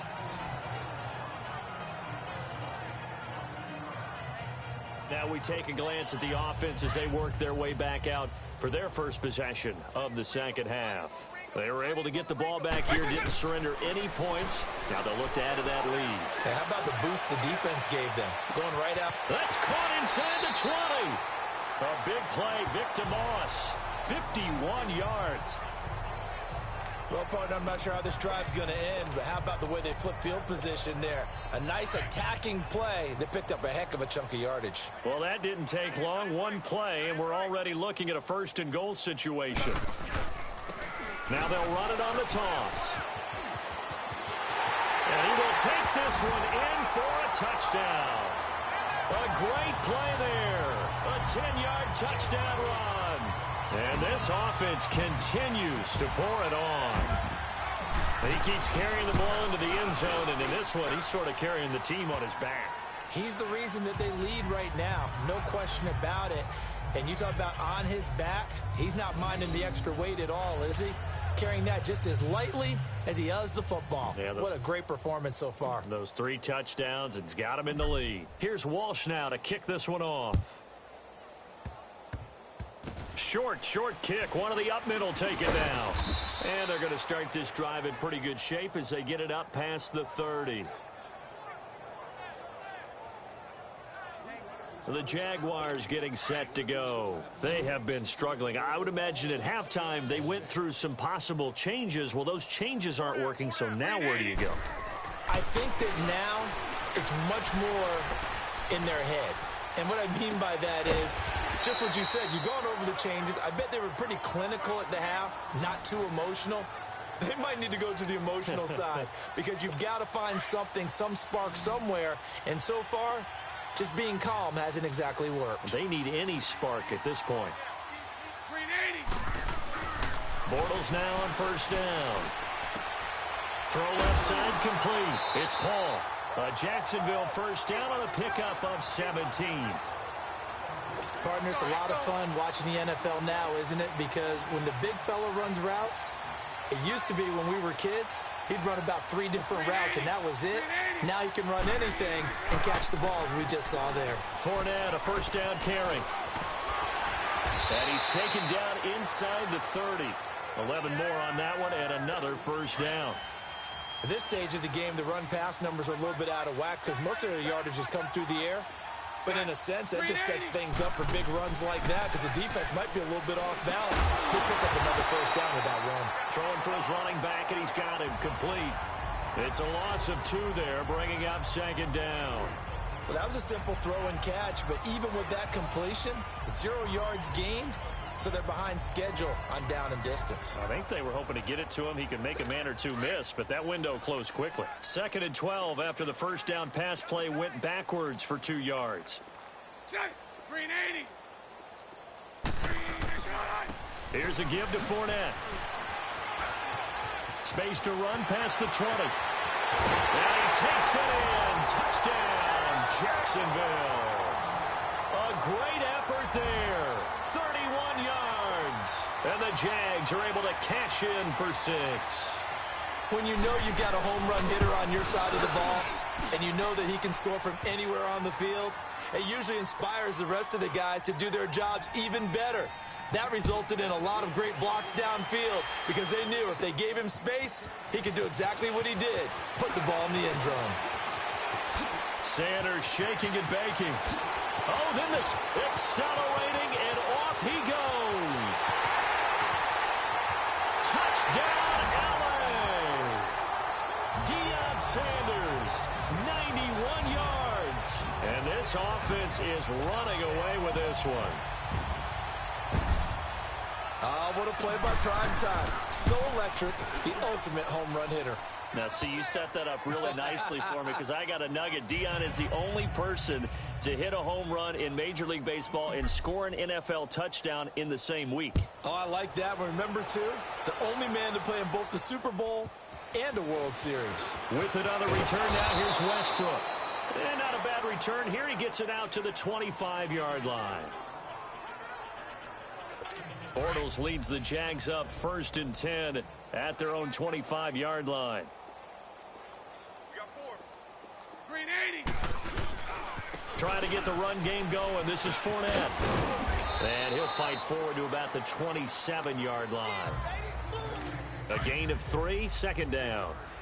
What's the old expression, 3 yards in a cloud of dust? In this case, it's dust-covered pellets. It's no longer that old grass that we used to play on, right, and chew it up.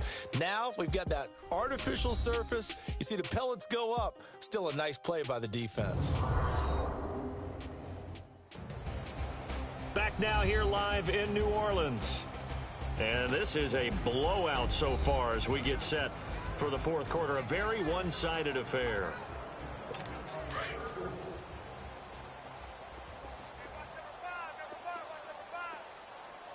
Green 80. Green 80. Now Bortles throwing on 2nd down. He's going to flip one out here to his running back. And they'll take him down at the 31-yard line. It's a 4-yard pickup, and just like that, it's 3rd down. One thing I think that's safe to say defensively, the tackling's been really good. And because of that, it's been very, very hard for them to move the ball because you're not getting the benefits of run after catch. They tackle him almost on the spot. That means they have to run extra plays, harder to move it. And he'll go out near midfield at the 49. A big one there for the Jags. 18 yards, 1st down. And that's how you pick up a 1st down. Not only does he make the catch, but has enough body control to get his feet down inbounds, toe tapping and dragging to make sure he gets it done. And Austin Seferian-Jenkins has it. And he is tackled inside the 40, not quite to the 35. Back-to-back nice gains. That one for 14 yards and another 1st. When this offense can get their tight ends involved, they can move the football. Here, a nice route, able to look it in, and picks up the 1st down. Now Bortles. Now they go screen. It's complete. And the play goes nowhere. Losing yardage back near the 40 at the 39. You know what the key to a good screen pass is, don't you? Bet you're going to tell me. Good blocking? Well, good blocking eventually. But first is good acting. You want to let the defenders go past you, leak out to whichever side or even in the middle where you want to set up the screen. And he's going to be intercepted a 3rd time. Picked off by Sam Shields. And a big turnover there as his guys will get the football back. Well, that's 3 picks he's now thrown in this game. And I know this, the holiday season, Because here we are in Season of December. giving. Right, it is the season of giving. Maybe for his own sake after the game, he may have to announce that he's donating certain amounts to charity for each interception that he threw. It's a 7-yard carry to set them up with a 2nd and 3.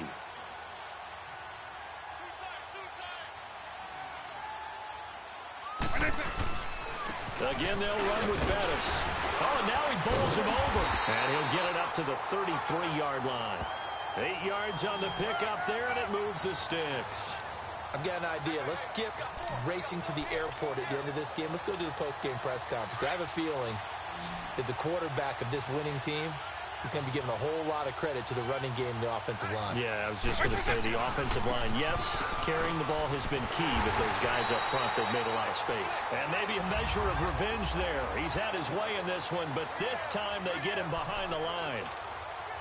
So it's our home team here in possession of the football as we come back. They've got a 2nd down now as they look to salt this one away. Now they'll run it on the toss. Spinning away, and they'll get it up just short of the 45 at the 44. They pick up 12 on the play there, and they move the chains. He's still rumbling, isn't he? Still looking fresh in this one despite the heavy workload. But you and I both know, well-conditioned, and he did tell us that he thrives on being at his peak late in ball games. And he's out of bounds just before the midfield stripe at the 49. 5 yards is the tally on 1st down. That brings up 2nd and 5. This drive is pretty clear. Almost feels like old-school fundamentals, doesn't it? Want to impose their will on the defense. Was that 5 straight runs? Yeah, 5 straight carries to start this drive, and like you said, the way it's working, they may just stick with it. That'll be a loss of a yard, and it leads to a 3rd down. On this day, the ground has been his, but at least on that individual play, we just saw the defense finally with a win. Yeah, they finally got one, and that's a win for them, but all game long, he's seen the holes, and they've been huge for him. Kind of like a baseball hitter. There he goes, right side. And oh, so close as he takes it all the way to the 2-yard line. They're able to convert on 3rd down, and that sets up a 1st and goal. Do my eyes deceive me, or is he getting stronger as this game moves along? Burst seems just as good here in the 4th as it was way back in the 1st, doesn't it? I do believe. And he will get into the end zone. It's another touchdown. This thing is ugly. And that rushing touchdown is 4th, puts him just one shy of the NFL record in a single game. And we all know he would love to get to that record and even beyond it, but he doesn't need to in order to impress in this one, does he? What a performance. What an absolute great game that he's had here in this one.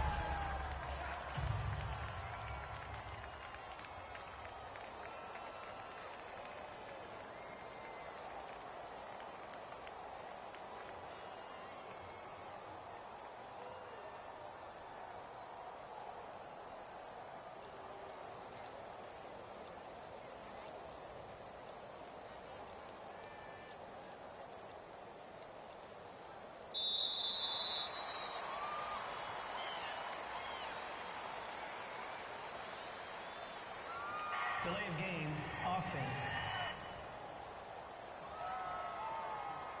That's going to set him back 5 yards.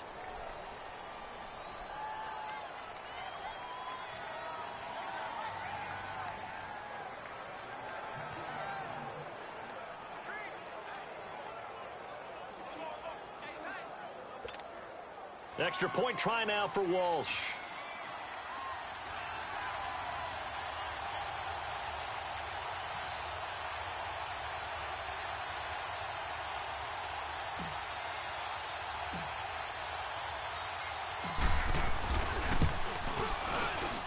Extra point up and good by Walsh. And that will extend this big lead.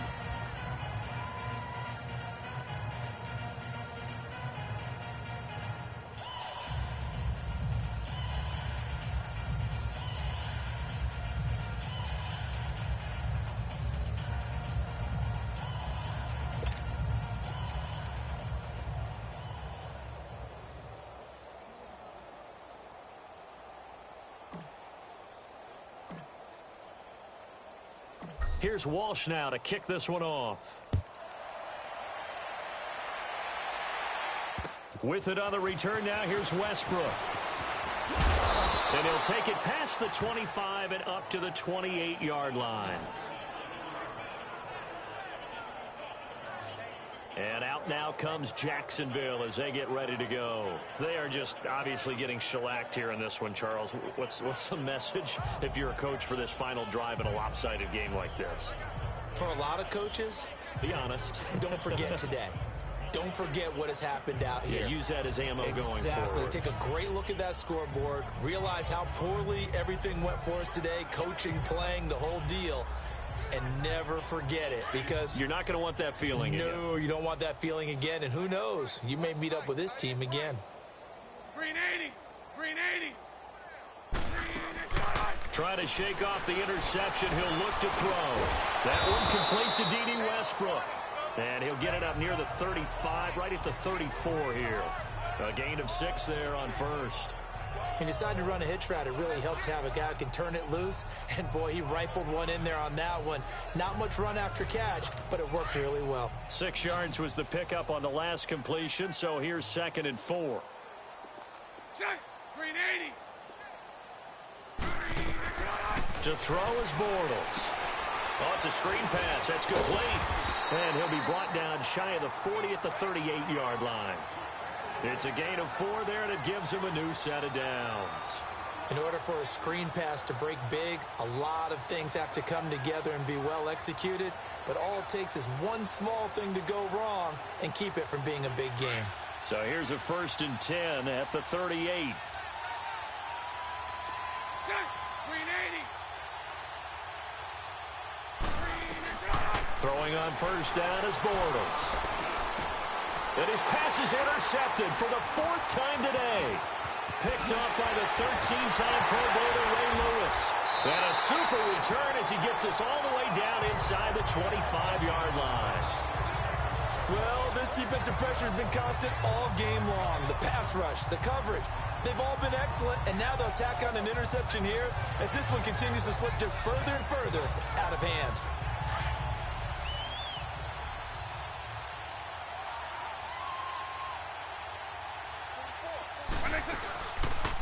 They'll start by running the option to the right. And he'll take this for a short gain on what will prove to be the final play of this ball game. Well, Charles, it's one thing to win. It's another thing to win and put up the amount of points that they did. Boy, were they clicking on offense. They can't help but feel great about themselves, can they? I mean, what a game to put up that number of points, continually feeling like they're moving the ball and things are working and clicking. They think that they can bottle this and carry it with them. And as an offensive coordinator, you just don't think you can do anything wrong. Whatever you call, run, pass, it's all going to work. That's called being in the zone.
Welcome in, everyone, to our EA Sports Studios in Orlando.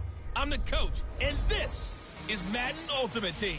Coming up, we've got a good one on tap between the LA Dragons and the Pittsburgh Steelers. So with that, let's get you up to Heinz Field in Pittsburgh. Standing by for the call, here are Brandon Gaudin and Charles Davis. Alongside Charles Davis, I'm Brandon Gaudin, and Charles, kickoff moments away. Quickly, what are you watching in this one? The offensive line for both teams, because both teams have a terrific pass rush. They've got to keep their passers upright. If they have a chance to do that, they can both thrive on offense and move the ball downfield.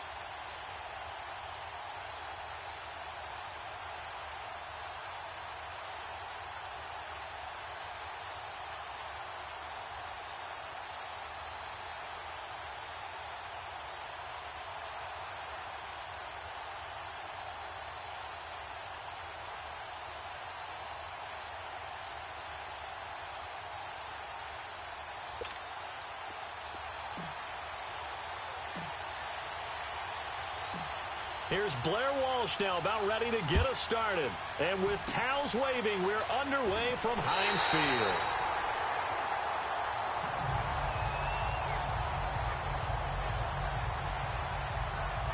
So here are the Steelers now to take over for the first time. They'll be led out by a man who's becoming an elder statesman among quarterbacks in the league, drafted back in 2004. It's Ben Roethlisberger. And when you just sit and look at the raw numbers, you actually kick back and nod in appreciation about the career Ben Roethlisberger has had. Went over 50,000 passing yards last year, 8th all-time. But what he wants more than anything, one more run at the Super Bowl where he's won twice previously.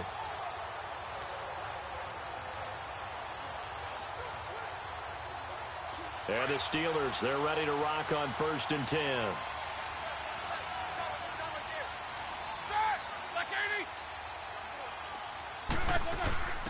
Now the first carry for Le'Veon Bell. And he'll only get a yard, maybe 2, up to the 46.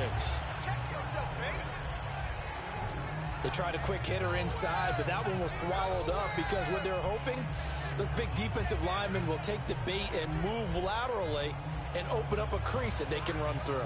Didn't happen on that play.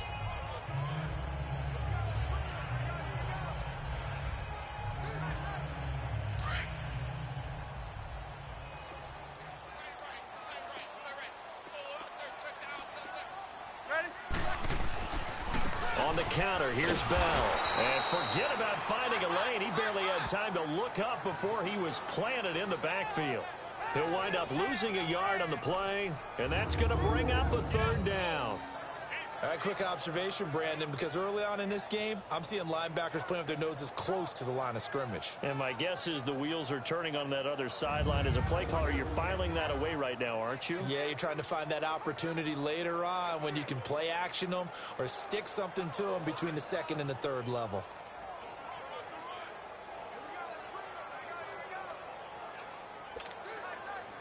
An early tough test on the opening drive. This is 3rd and 8. Set. Wide 80. From the shotgun, it's Roethlisberger. A hit as he throws there, incomplete. And 3rd down is a key down in any game you play. And 3rd down defense, something we've got to watch in this one. Got to be effective on the passing downs. That's a pretty good first step right there.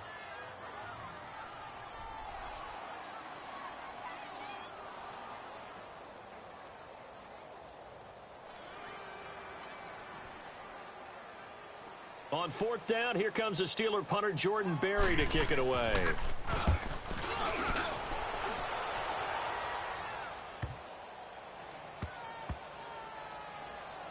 And a great job on special teams to down it, as this will be marked out inside the 5-yard line.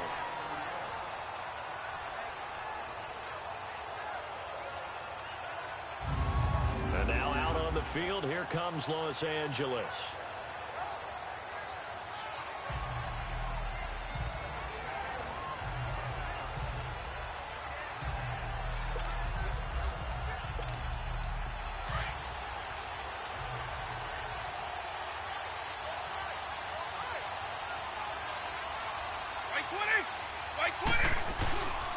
Now a legend in the Steel City, it's Jerome Bettis.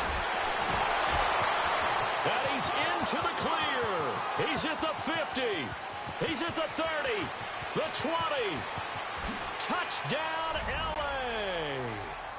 L.A. A great play there. 96 yards. And his guys have taken a first-quarter lead.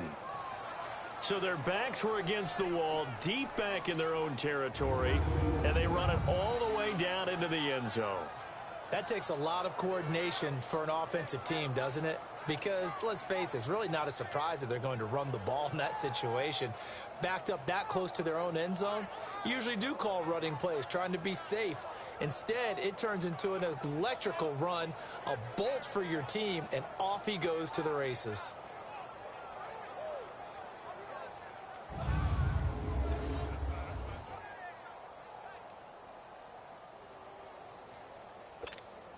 Blair Walsh on to attempt the extra point.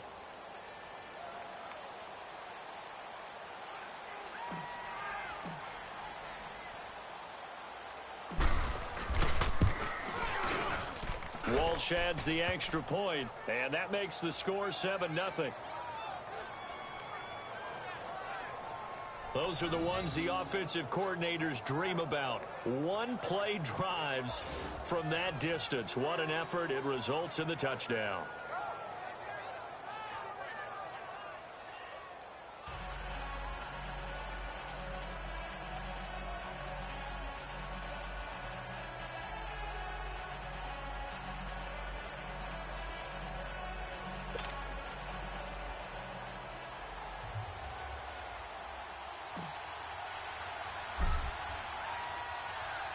Here's Walsh now to kick this one off.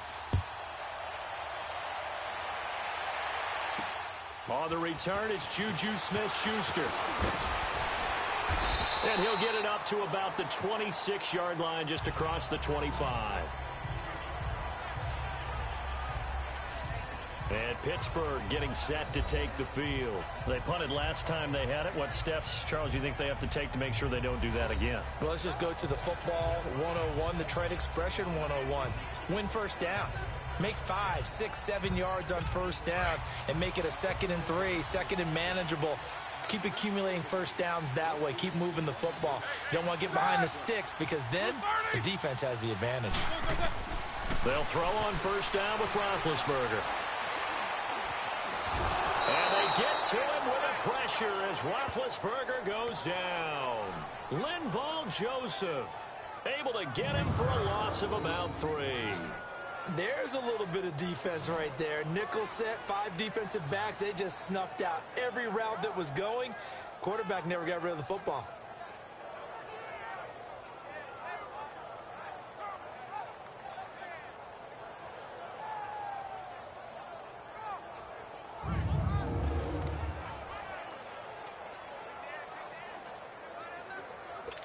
Following the sack, they'll try to change their fortune here on 2nd and 13.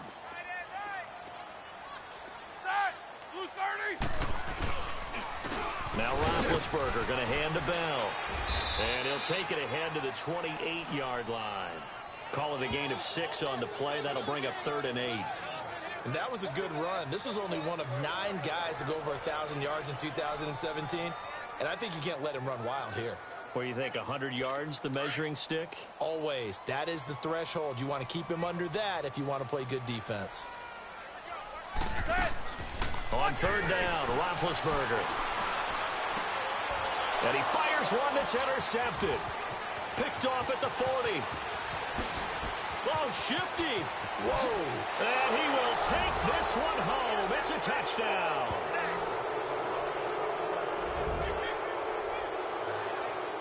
And this defense looking like they have come to play the pick 6, and just like that, it's 13-0 early on. Well, go back with me to our training camp visit. What do we hear during these drills? Pass. Ball's in the air. And then my favorite. Oski. That's the interception. That means everybody finds someone to block them legally, stay on your feet, and they get it done. Touchdown.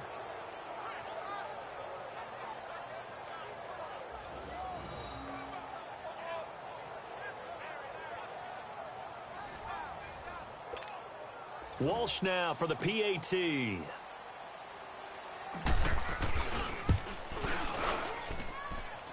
extra point up and good by Walsh. And it's now 14-0. A heck of a play there defensively, getting the interception, navigating his way into the end zone for the touchdown.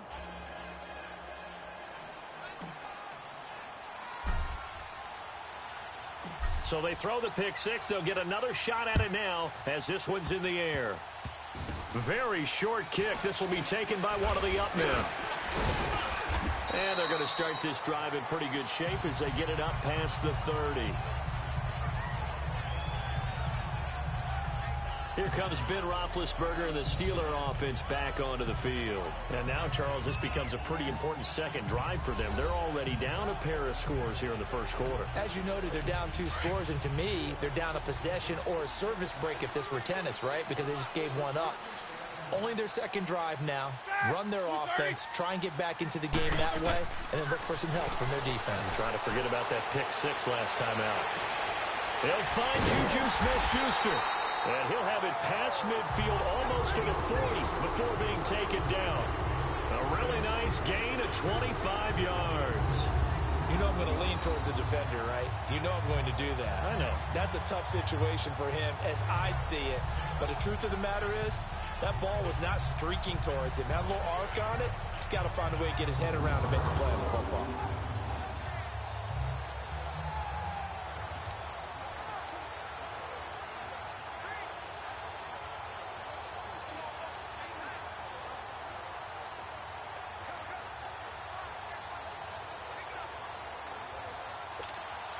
So on the other side of the field now, it's 1st and 10 as they've got things rolling on this drive.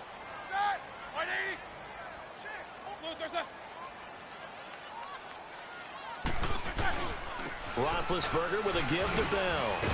And he got blown up. Losing yardage on the play back at the 44. A loss of a full 3 yards, and now it's 2nd down. Well, that one was over before it could get rolling. How about the D just knifing into the backfield and shutting that one down?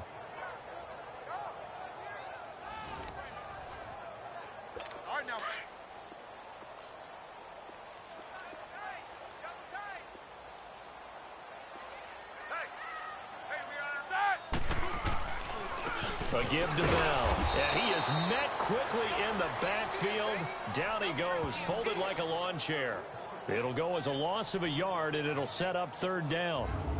Good opening quarter for him. Remember, he had the sack earlier. Now a tackle for loss, another tackle for loss. He's really making it tough on the play calling, though, isn't he? Because it's one thing to try and adjust when a guy is disrupting your running game. But when he's messing up your passing game as well, they may have to devote at least a second guy to him to try and keep him away from their plays.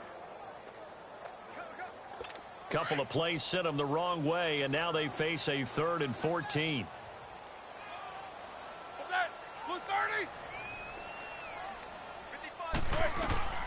From the gun, it's Roethlisberger. Open man, Smith-Schuster, it's complete. And he is out of bounds, but not before he's inside the 30. The passing game in rhythm right now for Pittsburgh. There's another 1st down. He's such a good route runner. Shows it there on 3rd down. Very proficient and a good pass. And you know what I've observed over the years in the NFL? The better a route runner you are, the more confidence your guy's going to have in you to go to you in important times because he can trust you being in the right spot, and they connected there and picked up a 1st down.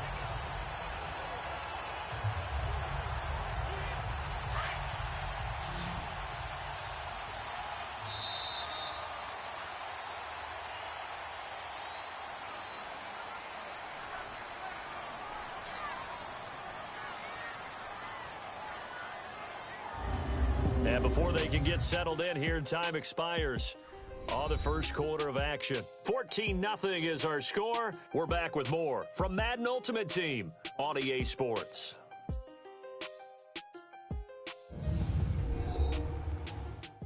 The NFL on EA Sports is fueled by Gatorade, the sports fuel company. Back with Charles Davis, Brandon Gaudin. It's Steeler football to begin quarter number 2. And they're on the move here. They've got it 1st and 10.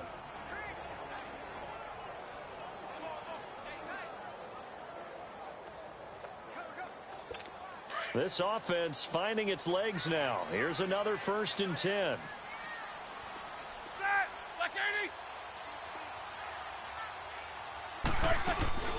They'll run it now out of the gun. And he'll lose yardage here, going down back at the 28. That's going to go as a loss of 2, and it'll be 2nd down.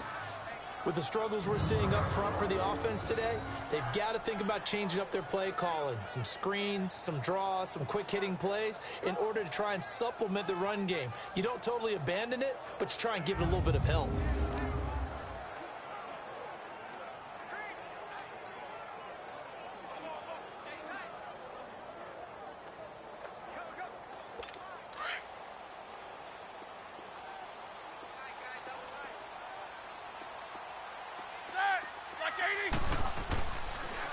The give is to Bell, and that one blown up quickly as he's going to be stopped before he could even get started.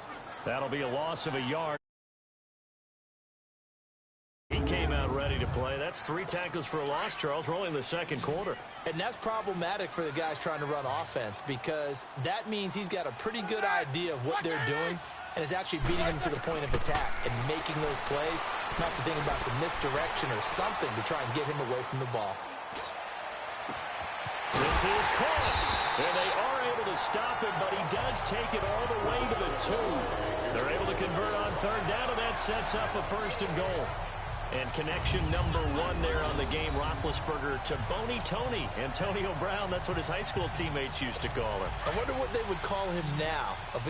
More muscular, more successful Boney Tony Brown, right?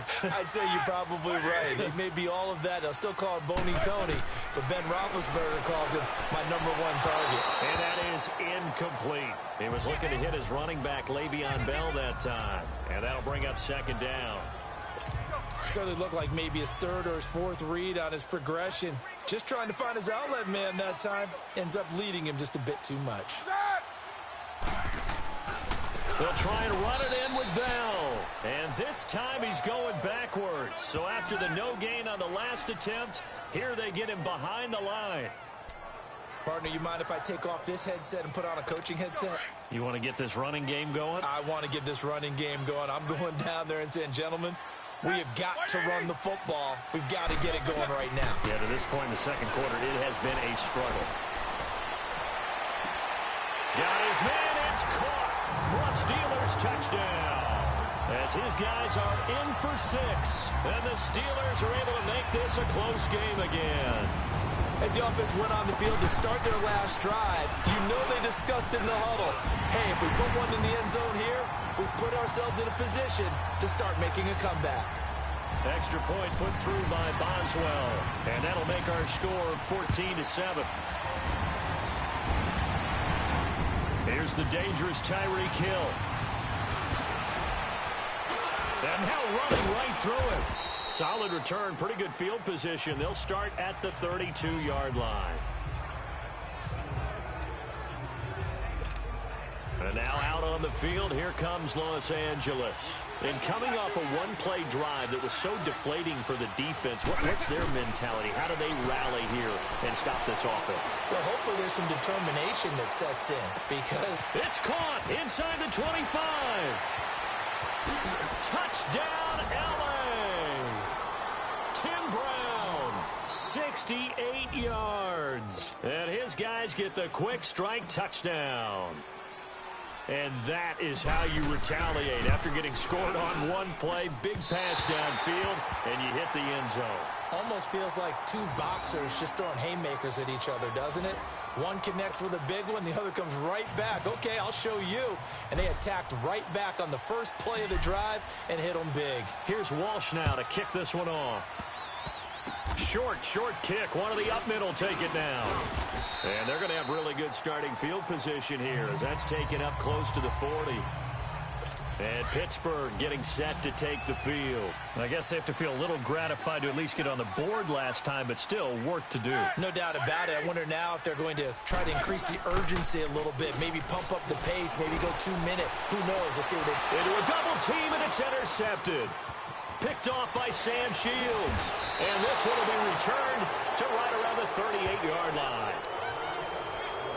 Brandon, this is a veteran quarterback back there. He should know better than to make a throw like this. This is definitely not his best ball, and I think he knew this was trouble the second it was leaving his hand. Throwing, Vick. He sets to fire deep.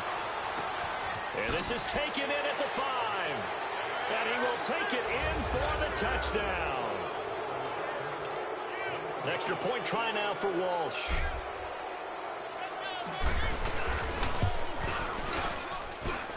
Walsh adds the extra point, and the decision to just kick the extra point winds up successful.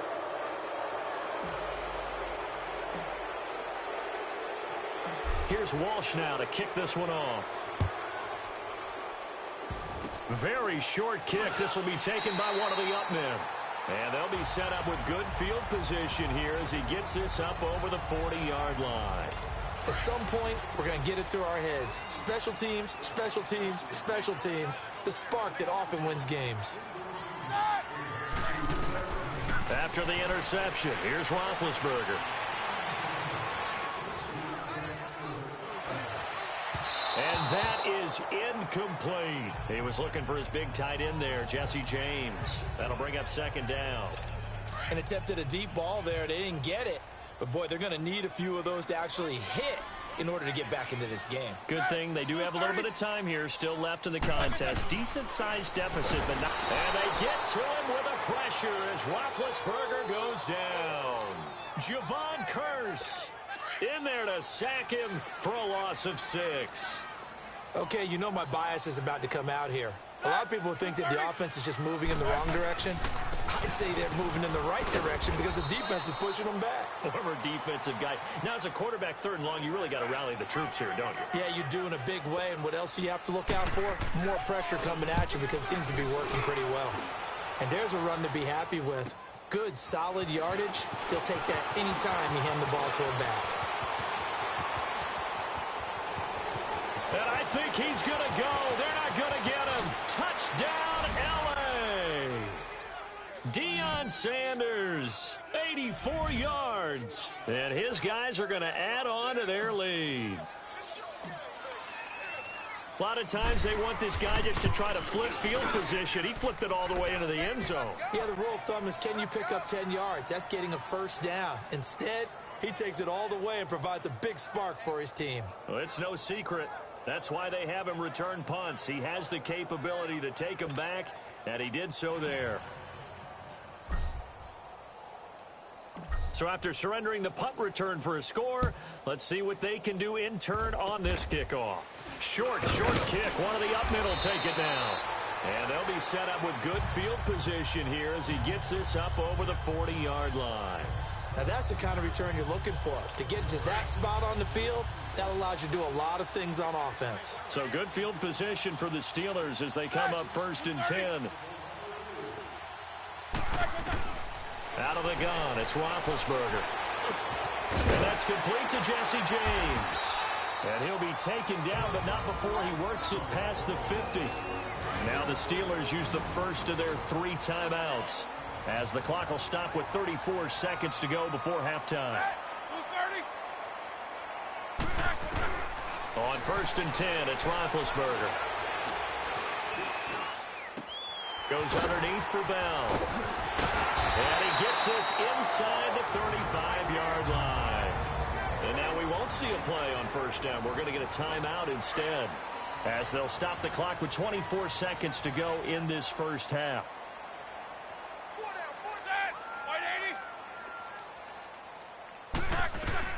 On 1st down, it's Roethlisberger. And he'll go out of bounds inside the 15-yard line. Another big hitter.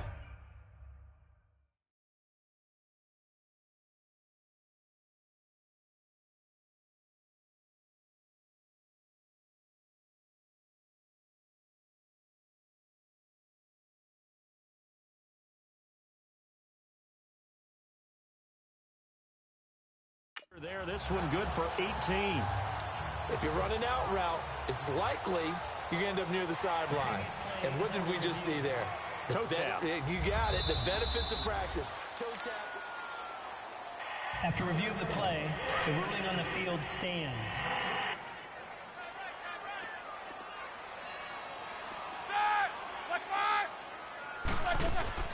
throwing now. Roethlisberger on first down. That'll be incomplete as the clock will stop with 14 seconds remaining. So after the incompletion on first, now 2nd and 10.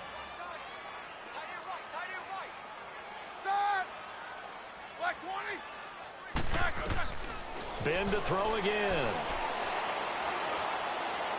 That'll be incomplete with 9 seconds now showing on the clock.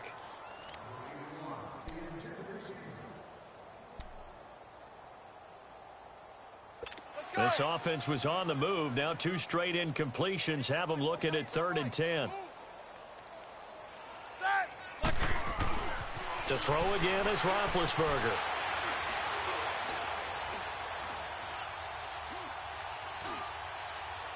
Looking for someone to throw to. And that will be incomplete as well. We have hit halftime. Still 2 more quarters to go. We'll take a timeout.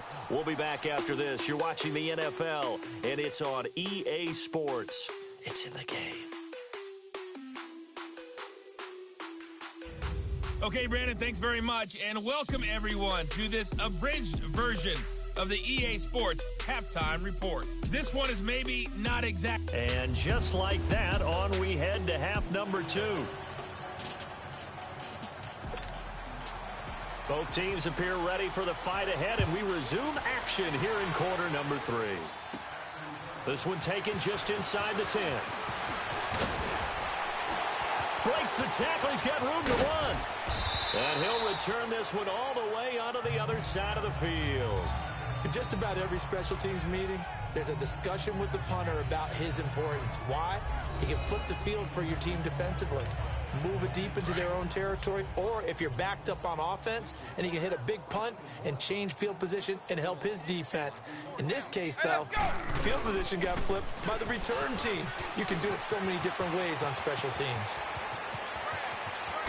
Bowls him over. And he'll take it into the end zone for a touchdown.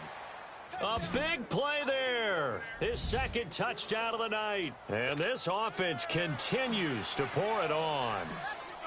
And he certainly played a pivotal role with those 2 TDs and why they're up on the scoreboard right now. Well, someone's all about winning, aren't they? Because he's not worried about the number. Sure, it's great to have 2 touchdowns.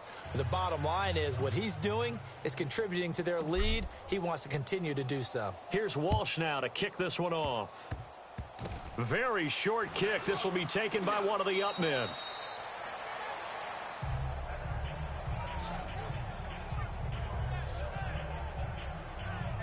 Pittsburgh's offense now heading back out onto the field. They were able to get the stop defensively. Now a chance to turn that into points on the offensive end. Can you imagine what the grease board looks like at the half? Because no, tell me. That's exactly what they printed up. Stop them on defense, get the ball back for our offense, and go downfield and score some points. Now, the last part remains to be seen, but they got the first part done very well. Do people use grease boards, or you mean the magic marker boards? Yeah, those two. They'll go again with Bell. And an alley to run. And he gets this one to midfield before he's brought down. That one good for 14 yards and a Steeler first. Running lanes were at a premium in the first half, but he's able to find some room there, and he's hoping that that's a precursor of a big second half. Now, after the run by Bell, here's another 1st and 10. Bell. And he's going to get this one down to the 45. Ray Lewis up from his linebacker spot to make the play. Tough first half for him, unable to put up the numbers he's used to producing. But with a guy like him, you and I both know it just takes a couple of explosive touches for him to make an impact on this game and on the stat sheet as well. And his throw is going to be incomplete. Before the game, they were running the route tree about as efficiently and effectively as we could have possibly imagined, but sometimes the passes just go awry. Yeah, let's face it, when you're running the route tree in pregame, you don't have defenders breathing down your neck. You don't have defensive backs making plays on the football. Hard to replicate the intensity of the game in pregame. And now the 3rd down throw incomplete as well. It's never a bad idea to try and get it to Antonio Brown, but there must be a little bit of the Madden curse going on for our cover athlete here. Hasn't been able to get that elite separation that we're used to seeing from him.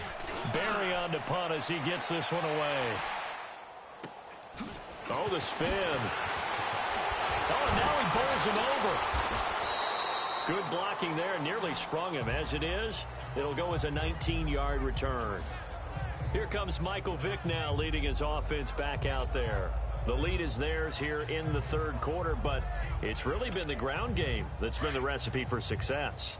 You mean the spotlight isn't shining as brightly on the guy throwing it? No, it's the man behind him that's had a heck of a game. And that's really okay. That's actually what you're looking for. I mean, your pride tells you, hey, I want to be responsible. I want to throw a bunch of touchdowns. And he's got it. What a catch on the sideline. A big play, Vic DeMoss, and even 50 yards. Some guys just simply have it, and Randy Moss is one of those guys. His big playability, once again on display right there. That's what he's known for. He averaged 15.6 yards per reception during his playing days, highest career yards per catch, and he will take this one in for a touchdown. A great effort there, taking it in from 11 yards out, and this offense is running away with this one. Well, 3 scores in this game. I think that deserves some type of a broad gesture. I know in hockey, that's called a hat trick, and people throw their hats out on the ice. What about us? What can we do for this guy? Well, if I'm his teammates, I'm buying him a little steak dinner tonight, right? At least a skirt steak, probably a filet. Oh, you're going big. I like that. Well, yeah, I mean, skirt at minimum, skirt filet steak, at come maximum. On. You can't give the guy a skirt steak. That's He true. scores Filet, 3 times. filet, There you go. 10 ounce, 16 ounce. Porterhouse. Fine.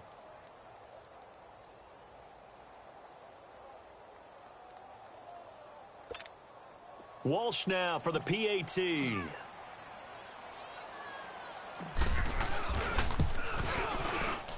Extra point up and good by Walsh. And the lead will swell by 1 more.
Here's Walsh now to kick this one off.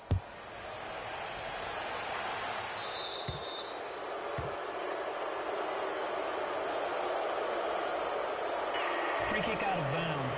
Kicking team. And that drives coaches insane, doesn't it? When they see that happen, it just doesn't feel right, does it? Plus, you're giving up Automatic yardage. first down.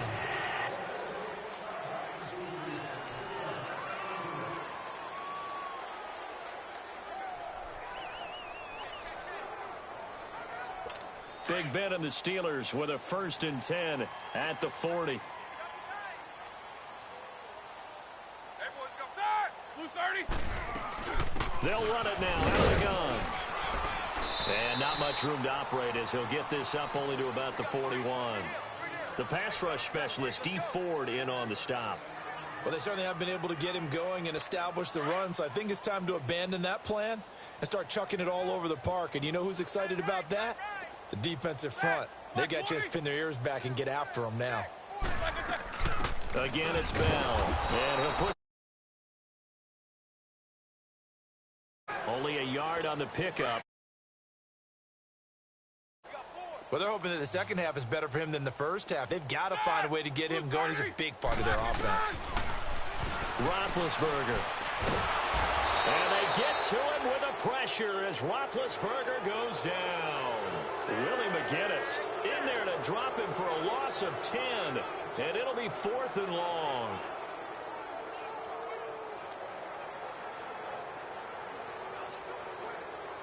Here's Jordan Berry now as the drive goes backwards, so he's on to punt it away. This is taken at the 23. Fast footwork by Sanders. And there he goes again. And he will score. Touchdown, L.A. Deion Sanders, 77 yards. And this offense continues to pour it on. Well, it certainly feels like that kind of game, doesn't it? No matter what they do, it's going to work. That might be the absolute crusher right there, a punt return for a touchdown. Feels like there's been a lot of crushers in this game. This lead just gets bigger.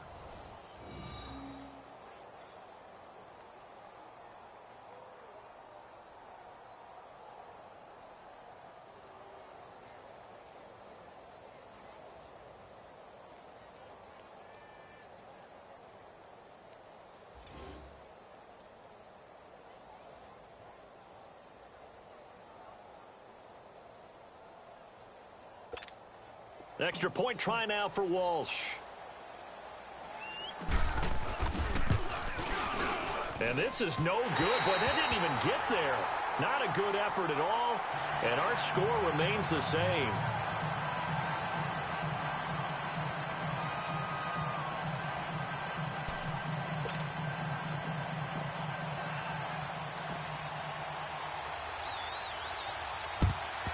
And this doesn't work. The Steelers recover it.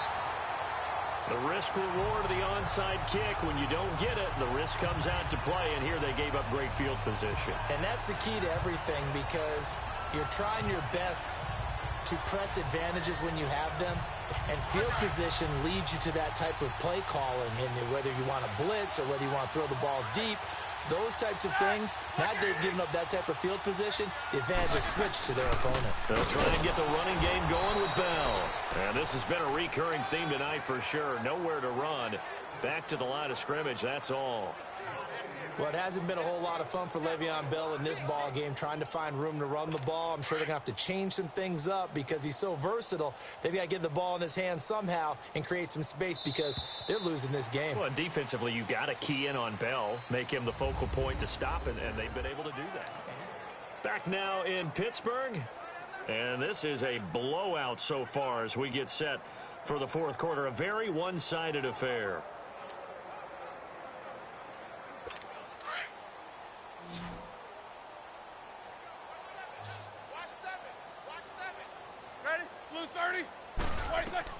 On second down, here's Roethlisberger. James has got it. Complete.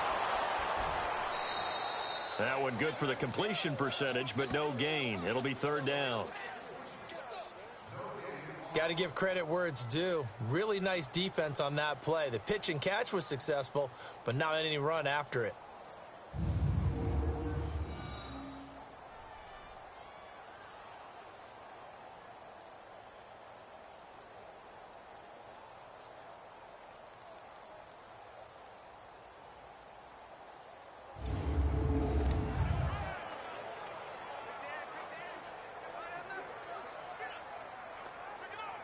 And the Steelers on third down. They've converted a third of their opportunities, 3 for 9. This is 3rd and 9.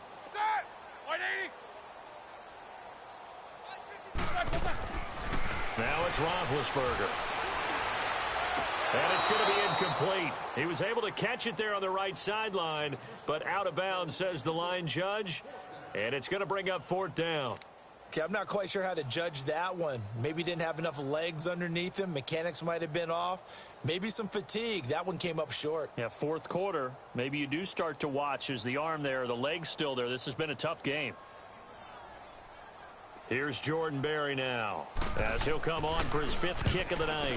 And he deserves a bronze leg as he gets this one away. And that hits at the 6 and carries into the end zone for a touchback.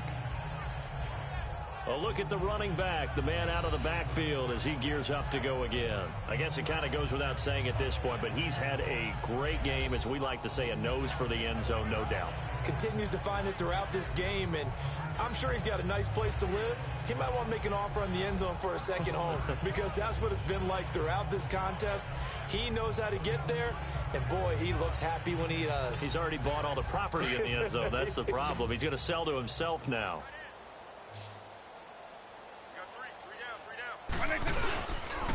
Now Bettis.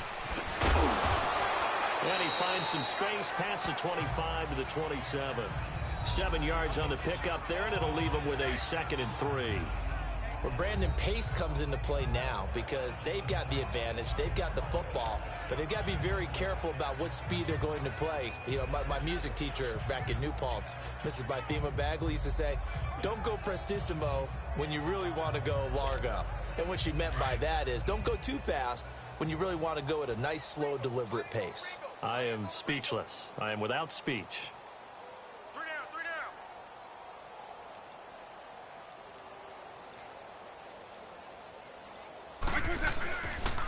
They'll run with a Hall of Famer, Bettis. He takes this for 3 to the 29.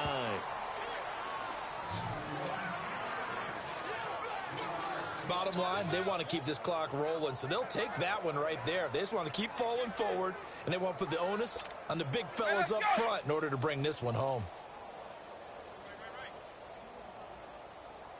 You're not ready. White 20. White 90. They'll try and pound it with a big back Bettis. And now running right through it. Wrap up. Still moving. They give him 13 yards there on the play and a fresh set of downs. Brandon, when a defense just simply can't get off the field on 3rd down, and we all know how important that down is for both sides of the ball, you often feel like you're just a step behind whatever they're doing offensively. And one of the differences in this game, no doubt, 3rd down conversion, and that is going to be a story they'll talk about after this one.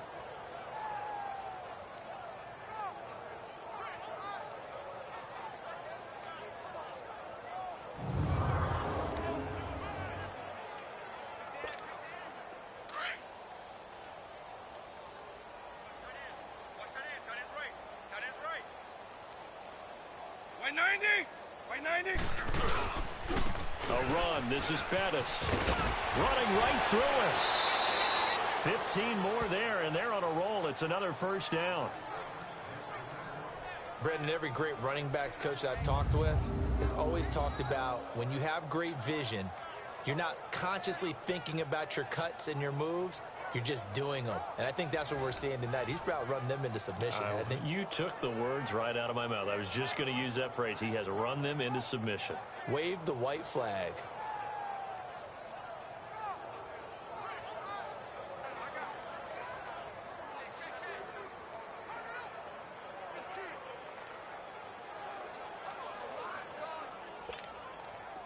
Not totally home free yet, but it's looking good as they come up 1st and 10.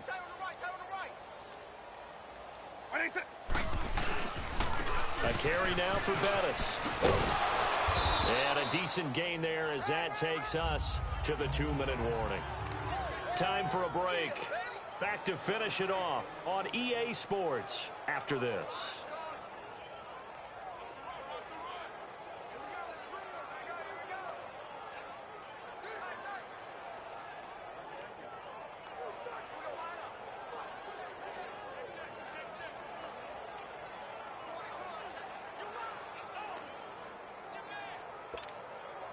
So it's our visitors with a football as we get you reset.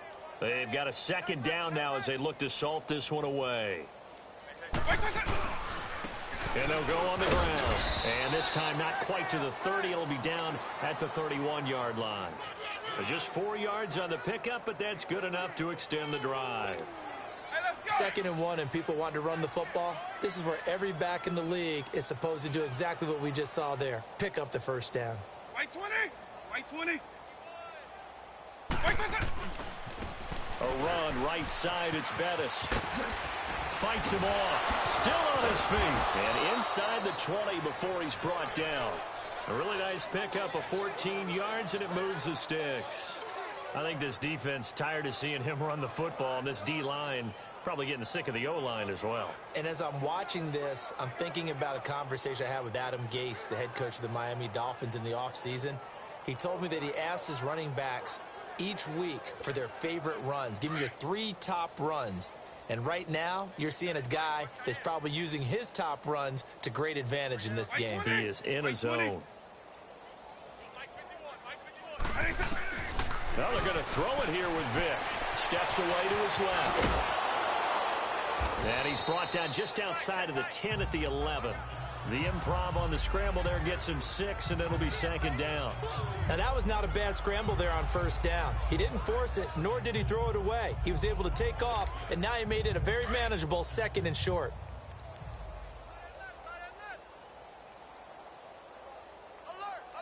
Right 20, right 90. And they'll go ground game here with a tailback. And the stop will come inside the 5 at the 4. The 6 yards on the pickup, and it leaves him with a 1st and goal. Well, we're beyond the tone setting right now. This guy's been the bell cow all day, and they'll continue to rely on him to move the chains, drain the clock, and lead his team. Well, they probably don't need to run a play here, but you wonder if they're going to be able to resist on 1st and goal. And now we'll get a timeout here. They're able to stop it with 1 second to go in this game. Well, they probably don't need to run a play here, but you wonder if they're going to be able to resist on 1st and goal. 3 down. Hey, right 90, right 90, right 90. They'll give it to him right up the gut. And they are going to score again. Yet another touchdown as they just add to their totals. One of the fun parts about working with you is that we've learned that there are different ways to do things than the way we were brought up to do them. This is Madden. Of course they were going to go ahead and get another score. What do you mean take a knee? And that just makes the final margin even more lopsided. I think they earned themselves a cold drink from the fridge, right? There's no Maybe doubt some about pretzels, too, some hummus. Go crazy. See, we've learned. Go crazy. We have learned the Madden way of doing things.